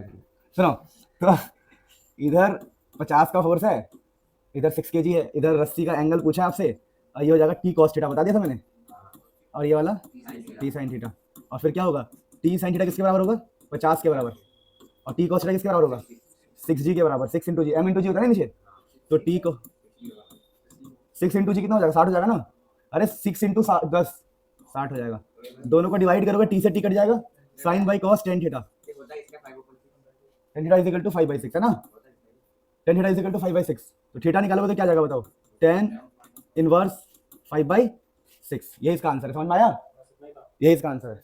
बढ़िया क्वेश्चन है भाई। देखिए ऐसे क्वेश्चन ना एग्जाम में आने के चांस होते हैं। This question is taken from the NCERT से लिया गया क्वेश्चन है। कह रहा है determine the maximum acceleration of the train, कह रहा है एक ट्रेन है, समझना मेरी बात को, देखो एक ट्रेन है, ये ट्रेन, ओए हिमांशु ट्रेन है क्या है, अब मेरी बात सुनो, ट्रेन में एक बॉक्स रखा हुआ है, बॉक्स ट्रेन के सरफेस पे एक बॉक्स रखा है, ये बॉक्स, अब मेरी बात सुनो, देखो जैसी ट्रेन का इंजन फोर्स लगाएगा ट्रेन आगे जाएगा, तो बॉक्स कहाँ जाएगा पीछे, बॉक्स कहाँ जाएगा, बॉक्स पीछे जाएगा, ये तो हमें पता है, लेकिन वो कह रहा है कि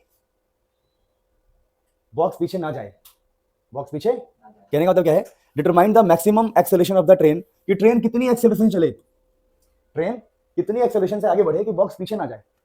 जैसे मैंने कहा देखो भाई मेरे हाथ में जैसे मैं आपको एक बात बोलूँ, मान लो मेरे पीठ पे कोई चीज रख दो और मैं आराम से ऐसे चलूँ, बड़ा स्मूथ चलूँ, तो वो चीज नहीं गिरेगी, वो चीज पीछे जाके नहीं गिरेगी, लेकिन हम झटके से भागू तो पीछे गिरेगी नहीं गिरेगी, मेरी बात समझ पा रहे हो, तो ट्रेन वैसा ही है, कह रहा है ट्रेन को कितने मैक्स टू मैक्स लेके चलना चाहिए कि बॉक्स को पीछे झटका ना लगे। अभी समझो क्या लिखा है, कह रहा है determine the maximum acceleration of the train in which a box is lying it's floor will remain stationery given that. अब देखिए ये कैसे संभव है, ये तो संभव ही नहीं है कि ट्रेन आगे बढ़े और बॉक्स पीछे ना जाए, ये कैसे संभव है, एक तरीके से संभव है, एक तरीके से पॉसिबल है, पता है कैसे, अगर ट्रेन का जो फोर्स है, समझो मेरी बात को, ट्रेन में जो फोर्स जनरेट हो रहा है, फोर्स आगे, उसको इनके बीच का फ्रिक्शन रोक बैलेंस कर दे, तो मेरी बात समझे कि यहां पर जो फ्रिक्शन है, मेरी बात समझे, अरे नहीं समझे मेरी बात को, जो फ्रिक्शन है यहां जो भी फोर्स पैदा होगा ट्रेन के आगे बढ़ने की वजह से, जो फोर्स पैदा होगा उसको अगर फ्रिक्शन खा जाए, फ्रिक्शन उसको रोक बैलेंस कर दे, तो बॉक्स कहीं भी बढ़ने वाला नहीं। मेरी बात नहीं समझे, मेरे कहने का मतलब समझ पाए। तो ऐसे क्वेश्चन में जब एक चलती हुई चीज के अंदर चलती हुई चीज के अंदर एक चलने वाली चीज हो सकती है, जैसे बॉक्स चल सकती है ना, तो ऐसे एक चलती हुई चीज के अंदर एक चलने वाली चीज ना चले, क्या है, चलती हुई चीज में चलने वाली चीज ना चले, समझ जाओ कि फ्रिक्शन ने बैलेंस कर दिया, फ्रिक्शन ने, तो हम बोलेंगे भैया देखो यहां पर जो फ्रिक्शन फोर्स है मास इंटू एक्सेलरेशन के बराबर रख दूंगा, मेरी बात समझो, दो फोर्स है, ऐसे मान लो, देखो एक मान लो फ्रिक्शन फोर्स और एक मान लो एफ, है ना। अब फ्रिक्शन फोर्स का फॉर्मूला क्या होता है, म्यू माजी, क्या होता है म्यू एम जी, जिसको नहीं पता है अरे यार म्यू नॉर्मल होता है फ्रिक्शन का फॉर्मूला, और इस फोर्स का फॉर्मूला क्या होता है, मास इनटू एक्सेलरेशन। अब नॉर्मल का फॉर्मूला किसके बराबर होता है बताओ, एम जी के बराबर, एम इंटू ए। तो एम से एम कट जाएगा, तो एक्सेलरेशन कितना आएगा बताओ, म्यू जी कितना आएगा, तो म्यू अच्छा बता दूं, अच्छा बताओ, एक कंडीशन लगाओ, देखो डरना मत, मैं यहाँ पर ऐसा साइन लगा दूं, डर गए होंगे ना आप लोग। लिखा है कि बॉक्स होना चाहिए स्टेशनरी, क्या होना चाहिए, तो या तो फ्रिक्शन उसको बैलेंस कर ले या फ्रिक्शन बड़ा हो जाए। फ्रिक्शन अगर बड़ा हो गया तब भी बॉक्स नहीं हिलेगा, या फ्रिक्शन बराबर हो जाए, है ना। तो यहाँ पर हम क्या कह रहे हैं, फ्रिक्शन का फोर्स या तो बड़ा हो या, ताकि बॉक्स नहीं हिले। तो ये एक मतलब कॉन्सेप्ट को थोड़ा मैंने बताया ऐसे। अब यहाँ पर क्या लिखेंगे बताओ, कौन सा वाला, ये वाला थर्ड कुंडी मत खड़काओ राजा, पता है लग गया, किसी को लंबा है क्या, चढ़ के ठीक कर लो इसको, आता है, अच्छा चल देखते हैं। तो एक्सेलरेशन किसके बराबर, अच्छा रिकॉर्डिंग भी चल रही थी, मैं बोल रहा हूँ खड़काओ राजा, ठीक है चलो। तो म्यू की वैल्यू दी होगी, म्यू कितनी दी है 0.1, जी की वैल्यू कितनी है, तो कितना आएगा एक्सेलरेशन बताओ, कितना आएगा 1.5, तो एक्सेलरेशन होगा 1.5 मीटर पर सेकंड स्क्वायर, तो 1.5 मीटर पर सेकंड स्क्वायर। तो भैया अगर इतनी एक्सेलरेशन से चलोगे, हमें कार को इतना एक्सेलरेशन देना पड़ेगा, देखो कार के अंदर एक्सेलरेशन होना चाहिए 1.5 मीटर पर सेकंड, कार बोल रहा हूँ ट्रेन के अंदर, अगर इससे ज्यादा दोगे तो बॉक्स में पीछे जाएगा, ठीक है। तो देखो कितना बढ़िया क्वेश्चन था एनसीआर, लोग कहते हैं हम एनसीईआरटी नहीं करेंगे, भाई एनसीईआरटी के वो क्वेश्चन कर लो जो जेन्युइन है, जो एग्जाम में आ सकते हैं, और मैं वो करवा ही रहा हूँ। तुम लोग देखना, जब पेपर में देखने जाओगे तुम लोग हिल जाओगे, बोलोगे यार इस बंदे को कैसे पता कि ऐसे ऐसे क्वेश्चन आएंगे, ठीक है, तुम लोग चौंक जाओगे। अभी तो ये लेवल 1 है, हर चैप्टर को 3 लेवल में कराएंगे, लेवल 1, लेवल 2, लेवल 3, कम से कम 3 लेवल। तो लेवल 1 में हम चैप्टर को समझ रहे हैं, फिर लेवल 2 में कम से कम 200 क्वेश्चन करने वाले हैं। तो जो मेरे मतलब बोलते रहा हूँ, अभी बहुत फायदा होगा। देखो this question is taken from the NCERT, this question is taken from the NCERT, और ये एक अच्छा क्वेश्चन हो सकता है एग्जाम में आने लायक, कम से कम एनसीईआरटी क्वेश्चन तो क्या करेंगे। क्वेश्चन में सिस्टम ये है कि what is the acceleration of the block and trolley system, इस सिस्टम का हमें बस एक्सेलरेशन फाइंड करना है। और बोला है कि इस बार ना हम आपको फ्रिक्शन का कॉन्सेप्ट भी दे रहे हैं, और कोफिशिएंट ऑफ फ्रिक्शन इतना दे रहे हैं, ठीक है ना। देखिए एक चीज होता है कोफिशिएंट ऑफ फ्रिक्शन, जिसको बोलते हैं म्यू, और फ्रिक्शन का फॉर्मूला होता है म्यू टाइम्स नॉर्मल, ठीक है, ये फ्रिक्शन का फॉर्मूला होता है। अब तो what is the tension in the string, g की वैल्यू 10 लो, तो ये क्वेश्चन अब बड़ा इजी है। इस क्वेश्चन को करने के लिए आपको बनाना पड़ेगा फ्री बॉडी डायग्राम, क्या बनाना पड़ेगा, तो देखो फ्री बॉडी डायग्राम अगर आप बनाओगे तो देखो इधर नीचे 3 kg है ना ये, तो नीचे क्या होगा 3g, क्या होगा, मेरी बात समझे, नीचे क्या होगा 3g, और ऊपर क्या होगा टेंशन। अब यहाँ पर देखो, यहाँ पर बॉडी देखो, इस अवे फ्रॉम द बॉडी क्या होता है टेंशन, यहाँ पर तो आपको टेंशन मिलेगा, लेकिन उसने बोला फ्रिक्शन भी आ गया, तो पीछे की साइड क्या मिलेगा आपको फ्रिक्शन, तो इसको फ्रिक्शन को इन्होंने एफ के बोला है, काइनेटिक फ्रिक्शन। तो यहाँ पर आप मेरी बात समझे, तो हमें कुछ भी नहीं करना, हमें पता लग गया कि भाई 2 इक्वेशन बनानी है, और 2 इक्वेशन से क्वेश्चन सॉल्व हो जाएगा। पहली इक्वेशन क्या बनेगी, आपको पता है बॉडी इस तरफ आ रहा है, अगर बॉडी इस तरफ आ रहा है तो हम बोलेंगे ये वाला फोर्स बड़ा है, तो हम बोलेंगे भैया हमारा जो नेट फोर्स होता है वो मास इंटू एक्सेलरेशन के बराबर होता है, तो नेट कितना है 3g माइनस टी, क्या होगा 3g minus T is equal to 3a। पहली इक्वेशन तैयार है। दूसरी इक्वेशन क्या बनाओगे, बॉडी आगे जा रहा है, तो आप बोलोगे आगे जा रहा है मतलब टेंशन बड़ा फोर्स है, तो टेंशन माइनस फ्रिक्शन, जो भी फ्रिक्शन है F K, is equal to mass into acceleration, तो 20a। मेरी बात समझे, अब टेंशन टी है, फ्रिक्शन का फॉर्मूला क्या होता है mu times normal 20a, mu की वैल्यू कितनी दे रखी है 0.04, नॉर्मल होता है mg के बराबर। नॉर्मल रिएक्शन आपको पता होना चाहिए, नॉर्मल रिएक्शन हमेशा mg के बराबर होता है, ऐसे केस में नॉर्मल mg आपस में क्या होते हैं बराबर, ये बात पता है ना आप लोगों को, भाई ये पता होना चाहिए। जैसे मैंने यहाँ जैसे यहाँ पर नॉर्मल को मैंने mg के बराबर लिया था पिछले क्वेश्चन में, तो यहाँ पर हम बोलेंगे देखो भैया नॉर्मल होता है mg के बराबर, mg मतलब कितना है इसका mass 20g is equal to 20a, 20g। Message नहीं पढ़ गया, मैसेज किया था आज, हाँ मेरे को किसी स्कूल में इनवाइट किया ना, 10 बजे तक पहुंचना है वहाँ पे। बहुत दूर से आते हो आप, कहाँ से आते हो, बिहार बोलना है यार, तभी तो लोगों को लगेगा कि इतनी दूर से बच्चे पढ़ने आते हैं, पॉपुलैरिटी बढ़ेगी। कहाँ से आते हो आप, हाँ बिहार से आते हो, बिहार में कहाँ से नहीं, तो कैसा पढ़ाते हैं हम दोस्तों, देख लो लोग बिहार से पढ़ने आते हैं हमारे पास, आपको मिलेगा हमारी तरफ से गिफ्ट, ठीक है, तो आपको हमारी तरफ से गिफ्ट मिलेगा, मुनिल सर की तरफ से एक टैब आपकी पढ़ाई के लिए, और एक क्या बोलते हैं क्या चलो हाँ छुट्टी आज, अरे अभी पहुंचना है ना, नहाना भी पड़ेगा, अब 10 बजे तक क्या ही पढ़ा देंगे, सोच रहा था इधर आओ कम अरे आ जाओ, दुनिया को दिखाते हैं मोहित फेस रिवील्ड, भाई बहुत फेमस है, यूट्यूब पे जाके कमेंट सेक्शन चेक कर लो, यही नाम है मोहित, बहुत फेमस है। 8 बजे, मात्र 8:15-16 पे, कल तो देख लेंगे। आज तो स्कूल जाना है यार, क्या करें। स्कूल वाले इधर किसी स्कूल में मुझे इनवाइट किया था कल कि आओ बच्चों को थोड़ा मोटिवेट करो, आप अच्छा बोलते हो। मैंने कहा ठीक है आ जाएंगे। स्कूल यार नाम याद नहीं है मेरे को। मुझे बहुत जरूरत है हो गया फ्राइडे को पढ़ा देंगे, बढ़िया पढ़ा देंगे एकदम, कुछ खतरनाक पढ़ा देंगे। ठीक है, तो कहानी ये है कि यहाँ 20 × G लिखो, G मतलब 10, तो इस 100 से ये कट जाएगा, तो यहाँ हो जाएगा, बता रहा हूँ देखो मुझे ही कैलकुलेट करना पड़ा, T माइनस यहाँ हो रहा है 8 इजिकल टू 20A, तो T इजिकल टू आ जाएगा 8 + 20A, उस T को वहाँ पुट कर देंगे, तो 3G माइनस T, T की जगह पर क्या पुट करना है 8 + 20A, 8 + 20A is equal to 3A, तो 3G मतलब 30 लिख दूँ, G की वजह लगा के -8 और ये हो जाएगा 23A, है ना, ये 20 से जाकर 23 हो जाएगा ना। हाँ तो वही तो मेरा माइनस है, प्लस हो जाएगा, ये माइनस का साइन है बाहर अंदर पैकेट जाएगा ये माइनस का साइन यहाँ घुस जाएगा ना, यहाँ भी और यहाँ भी, छोटी चीज तो 30 में से 8 कितने हुए 22/23 आ गया एक्सेलरेशन। इस क्वेश्चन में एक्सेलरेशन निकाल लिया हमने। अब इस एक्सेलरेशन को यहाँ पुट कर देंगे दोस्तों, तो यहाँ से आपको टेंशन मिल जाएगा 8 + 20 × 22/23, समझ में आ गया। तो देखो हो गया क्वेश्चन ने पूछा था एक्सेलरेशन बताओ, टेंशन बताओ, सब हो गया। अरे भाई कैसा भी क्वेश्चन आ जाए, अगर तुम्हें बेसिक कॉन्सेप्ट याद है ना कि भाई दो बॉडी है, दोनों की इक्वेशन बनाओ, खेल खत्म। और ऐसा क्वेश्चन हम कर चुके हैं फ्रिक्शन वाला, समझ रहे हो हिमांशु, टाइम से पहले लटकना नहीं चाहिए, स्किन की बातें चल रही है यहाँ पे, ठीक है ओके। अब देखो this question is taken from the NCERT. अब ये क्वेश्चन क्या कहता है, देखो इस क्वेश्चन में कहता है कि भाई a mass of 4 kg rest on horizontal plane, the plane is 15 degree inclined, the mass just begin to slide। जब किसी क्वेश्चन में जस्ट वर्ड यूज किया हो, जस्ट बिगिन टू स्लाइड का मतलब पता क्या होता है कि भाई अभी वो जस्ट स्टार्ट ही करने वाला है या कर रहा है, जस्ट स्टार्ट करने वाला है, मतलब वो जस्ट स्टार्ट करने का मतलब क्या है कि स्टार्ट नहीं हुआ है, कह रहा है जस्ट बिगिंस, तो अभी पूरी तरह स्टार्ट या बहुत बढ़िया नहीं चल रहा है, जस्ट बिगिन। तो जस्ट बिगिन में मैंने अपनी थ्योरी से पढ़ाया होगा आपको कि इधर का और आगे का फोर्स बिल्कुल बराबर होता है। जब बॉडी जस्ट स्टार्ट करने वाला होता है तो आगे और पीछे का फोर्स ऑलमोस्ट क्या होता है बराबर। तो हम बोलेंगे देखो भैया जो फोर्स ऑफ फ्रिक्शन है आपका वो mg sin थीटा के बराबर होगा, ठीक है, force of friction mg sin theta के, या फिर जस्ट बिगिन के लिए मैंने आपको एक रिलेशन भी पढ़ाया था जिसको बोलते हैं एंगल ऑफ रिपोज। ये मैंने पढ़ाया था, एंगल ऑफ रिपोज का मतलब क्या होता है, the angle eight which body just starts sliding, याद है आपको। तो इनको सॉल्व करने के लिए एक फॉर्मुला यूज करते हैं हम, वो फॉर्मुला होता है एंगल ऑफ रिपोज वाला, tan theta is equal to coefficient of friction के बराबर।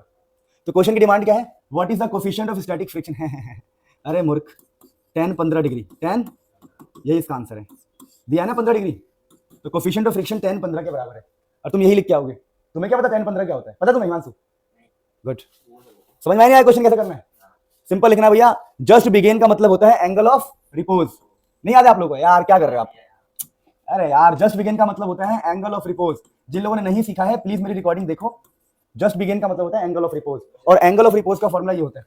चाहो तो इसको ड्राइव भी कर सकते हो, क्यों इतना बड़ा क्वेश्चन है एक लाइन में खत्म करेंगे तो कैसे हो चलेगा, देखो ड्राइव करना सिखा रहा हूँ। हाँ बोलते हैं, देखो सुनो इसको ड्राइव कैसे करते हैं, हम बोलते हैं देखो भैया जो भी हमारा फोर्स ऑफ फ्रिक्शन होगा, फ्रिक्शन पीछे लगा ना फोर्स ऑफ फ्रिक्शन, तो आगे क्या लगेगा mg sin theta, force of friction mg sin theta के बराबर होगा। अब फ्रिक्शन का फॉर्मुला क्या होता है, तो फ्रिक्शन का फॉर्मुला होता है म्यू टाइम्स नॉर्मल, तो म्यू टाइम्स नॉर्मल हो गया mg sin थीटा के बराबर। अब नॉर्मल किसके बराबर होता है, तो नॉर्मल होता है mg cos थीटा के बराबर। इंक्लाइंड प्लेन में ऐसे क्वेश्चन में नॉर्मल mg cos थीटा के बराबर होता है, बता चुका हूं मैं, ठीक है। तो यहाँ पर n की जगह पर लिख देंगे हम mg cos थीटा, तो यहाँ पर क्या है mg sin थीटा, mg ने mg को यूपी की भाषा में p4 क्या नहीं, अब क्या होगा देखो ये म्यू है, cos को नीचे ले जाओ तो क्या हो जाएगा ये, बस अब म्यू ही तो निकालना है, कोएफिशिएंट ऑफ फ्रिक्शन निकालना है 15 डिग्री, एकदम tan 15 डिग्री, समझे। तो ऐसे भी कर सकते हो डायरेक्टली, आप डायरेक्टली फॉर्मुला यूज कीजिए, क्यों भाई कॉन्सेप्ट है वो, फॉर्मुला यूज नहीं करोगे। एंगल ऑफ रिपोज के लिए फॉर्मुला क्या होता है, tan theta is equal to coefficient of friction, और 15 डिग्री दे रखा है तो हमने क्वेश्चन कर दिया, तो ये अच्छा क्वेश्चन हो सकता है from the NCERT, you can note it down. तो क्या हो गया भाई, समझो ना, बहुत बेस्ट तरीका है। जब बंदा महंगा फोन लेता है ना स्टार्टिंग में सोचता है भाई चोरी ना हो जाए, हुक मैंने अमेजन से मंगाया था, इस हुक, हाँ इस हुक को फिर नाड़े से बांध के फोन को रखता था ताकि फोन आ जाए। क्या हाल है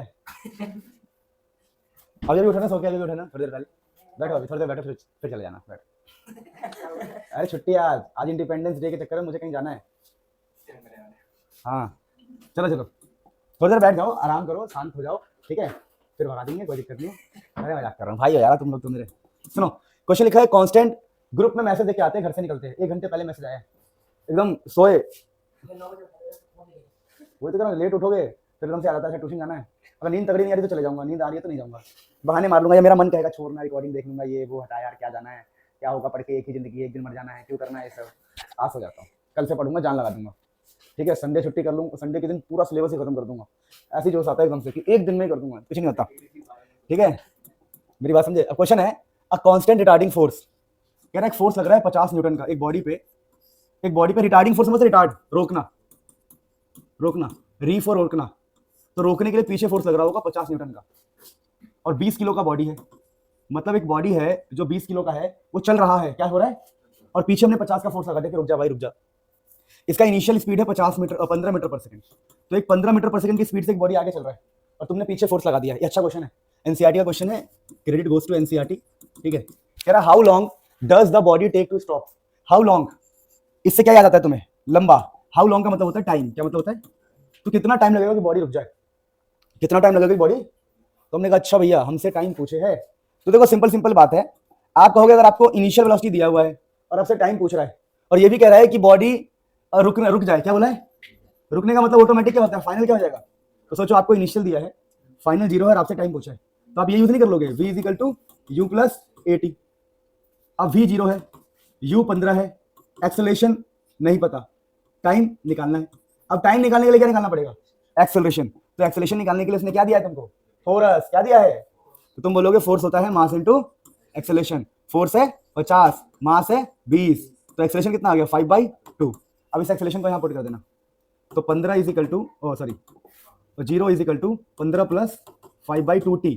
अब यहाँ से आपका टाइम निकल जाएगा, क्या निकल जाएगा, टाइम, मतलब हमने ये फॉर्मुला यूज किया, मुझे एक्सेलरेशन की नीड पड़ी, तो एक्सेलरेशन मैंने किससे निकाल लिया, फोर्स से, तो ये हो जाएगा -15 into 2 is equal by 5 is equal to t, कितना हो गया -6। ओ क्या कह रहे हो, मुझसे गलती हुई है, बताऊँ, बहुत बड़ी गलती, बताओ क्या गलती हुई है, वैसे कोई बड़ी गलती नहीं है, नेगेटिव का फर्क पड़ रहा है, ये कैसे पीछे लग रहा है ना फोर्स, तो पीछे वाले फोर्स को माइनस लिया करो, तभी आंसर थोड़ा सही आ जाएगा, आंसर तभी भी सही था, तो आपका 0 इज इक्वल टू 15 और ये जो है ये माइनस का, एक्सेलरेशन किसका है, माइनस का 5/2, समझ रहे, क्योंकि पीछे का फोर्स है ना ये, तो यहाँ पर आपको माइनस का 5/2 लिखना है, और यहाँ t, तो ये 15 इधर आ जाएगा, 5/2t, तो ये जगह 15 30/5 इज इक्वल टू t, तो 6 सेकंड, कितना लग गया टाइम, 6 सेकंड, तो टाइम आएगा यहाँ से 6 सेकंड, कितना आएगा 6, क्रॉस मल्टीप्लाई समझ में आया, ये जब 15 इधर आएगा, फिर ये 2 इधर जाएगा, 15 इधर आएगा, 5/2 नहीं आया अभी भी, हिमांशु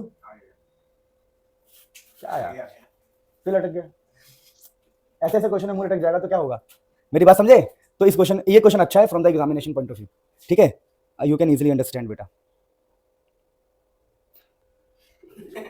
सुनो, हाँ तो पहुंच जाऊंगा, कितना ही टाइम लगेगा भाई, जाने से क्या होता है, अभी तो नहाने में टाइम लगेगा लड़के हम जब तक शरीर बोलेगा नहीं कि नहा लो, मजाक कर रहा हूँ भाई, ऐसी कोई बात नहीं है। चलो वैसे बताऊं, बीइंग, अगर आप एक आदमी हो, आपको लाइफ में स्ट्रगल करना ही पड़ेगा, सच्चाई है जीवन की, जैसे अभी तो चलो कूल है, सब ठीक है, घर वाले संभाल रहे हैं, लेकिन जब 12वीं के बाद, यकीन मानो 12वीं के बाद अच्छा कॉलेज नहीं मिला ना भाई, तो ना कोई दोस्त बचता है, कुछ नहीं बचता, सब अपनी अपनी लाइफ में सेट हो जाते हैं, क्योंकि जिम्मेदारी रहती है, उसके बाद ना सोचो क्या करोगे, जॉब मिलती नहीं है, खाली बैठे बैठे दिमाग खराब होगा, मतलब बहुत अजीब सा हो जाता है कि आपको ना इंटरनेट पे मजा आएगा, ना आपको गेम में मजा आएगा, ना आपको किसी चीज में मजा नहीं आएगा 12th के बाद, आप बस ये देखोगे कि वो बंदा आगे बढ़ रहा है, मैं यहीं का यही हूँ, मुझे कॉलेज भी नहीं मिला, मैंने कॉलेज लाइफ भी नहीं जी, और फिर सोचोगे कि ओपन से कॉलेज कर लेता हूँ, कि ऐसे एडमिशन करवा लेता हूँ, भाई 4 साल घर में बैठे, बिना किसी जॉब के, बिना किसी नौकरी के, बिना किसी काम के, बहुत परेशानी हो जाती है इंसान को, बिल्कुल दिमाग एकदम पागल हो जाएगा, फिर टाइम पे आएगा, घर वाले भी, पड़ोसी, रिश्तेदार, रियल लाइफ यही है कि हमें इन लोगों से फर्क पड़ता है, साधु लोग होते हैं जिनको इन चीजों से फर्क नहीं पड़ता, तुम साधु तो हो नहीं, तो तुम्हें बहुत फर्क पड़ेगा, तो अभी से ही प्लान, साधु बनोगे तो नहीं बन सकते ना, साधु हम पता कब बन जाते हैं, जब हम मेहनत करने से भागना होता है ना, साधु बन जाते हैं, और जब हमें दूसरों को देख के जलन होती है तो हम साधु नहीं होते, दूसरे ने कार ले लिया, अरे बाप रे हाय, मेरे भाई ने कार ले ली, मेरे चाचा ताऊ ने घर ले लिया, मकान ले लिया, इंसान मरने पे आतुर हो जाता है कि वो कैसे तरक्की कर रहा है, मैं कैसे रह गया। भाई जीवन की सच्चाई ये है, 2 तरह की लाइफ है, एक है क्वालिटी लाइफ, एक है कॉम्प्रोमाइज्ड लाइफ। क्वालिटी लाइफ का मतलब है हर चीज का भोग करना, मेहनत करो, मेहनत किया और चीज़ों को हमने लिया, हमने कार लिया, फ्लैट लिया, घर लिया, सब कुछ लिया मेहनत करके। तो इसे बोलते हैं क्वालिटी लाइफ जीना, कि भाई मेहनत कर रहे हैं और चीज़ों को हम भोग कर रहे हैं। एक होता है कॉम्प्रोमाइज लाइफ जीना। कॉम्प्रोमाइज लाइफ में क्या होता है, हम बहुत कॉम्प्रोमाइज़ करते हैं, ना मेहनत में भी कॉम्प्रोमाइज़ करते हैं, और फिर जो हमें मिलना है उसमें भी कॉम्प्रोमाइज़ ही होता है। ना ठीक से इलाज, ना अच्छा पानी, सब कुछ। मम्मी को प्रॉब्लम हो गई एकदम से, सरकारी अस्पताल या किसी भी अस्पताल में या किसी भी सस्ती जगह पे गए, बड़ी प्रॉब्लम हो जाती है। यकीन मानो आप, बहुत फ़र्क पड़ता है पैसे से। तुम्हारा अभी एम होना चाहिए ज्ञान के साथ साथ ये सोचना, फ्यूचर को सोच के अभी से ही चलना कि भाई ज्ञान पाना है और फ्यूचर में अच्छा कॉलेज पाना है, उसकी प्रिपरेशन अभी से होनी चाहिए।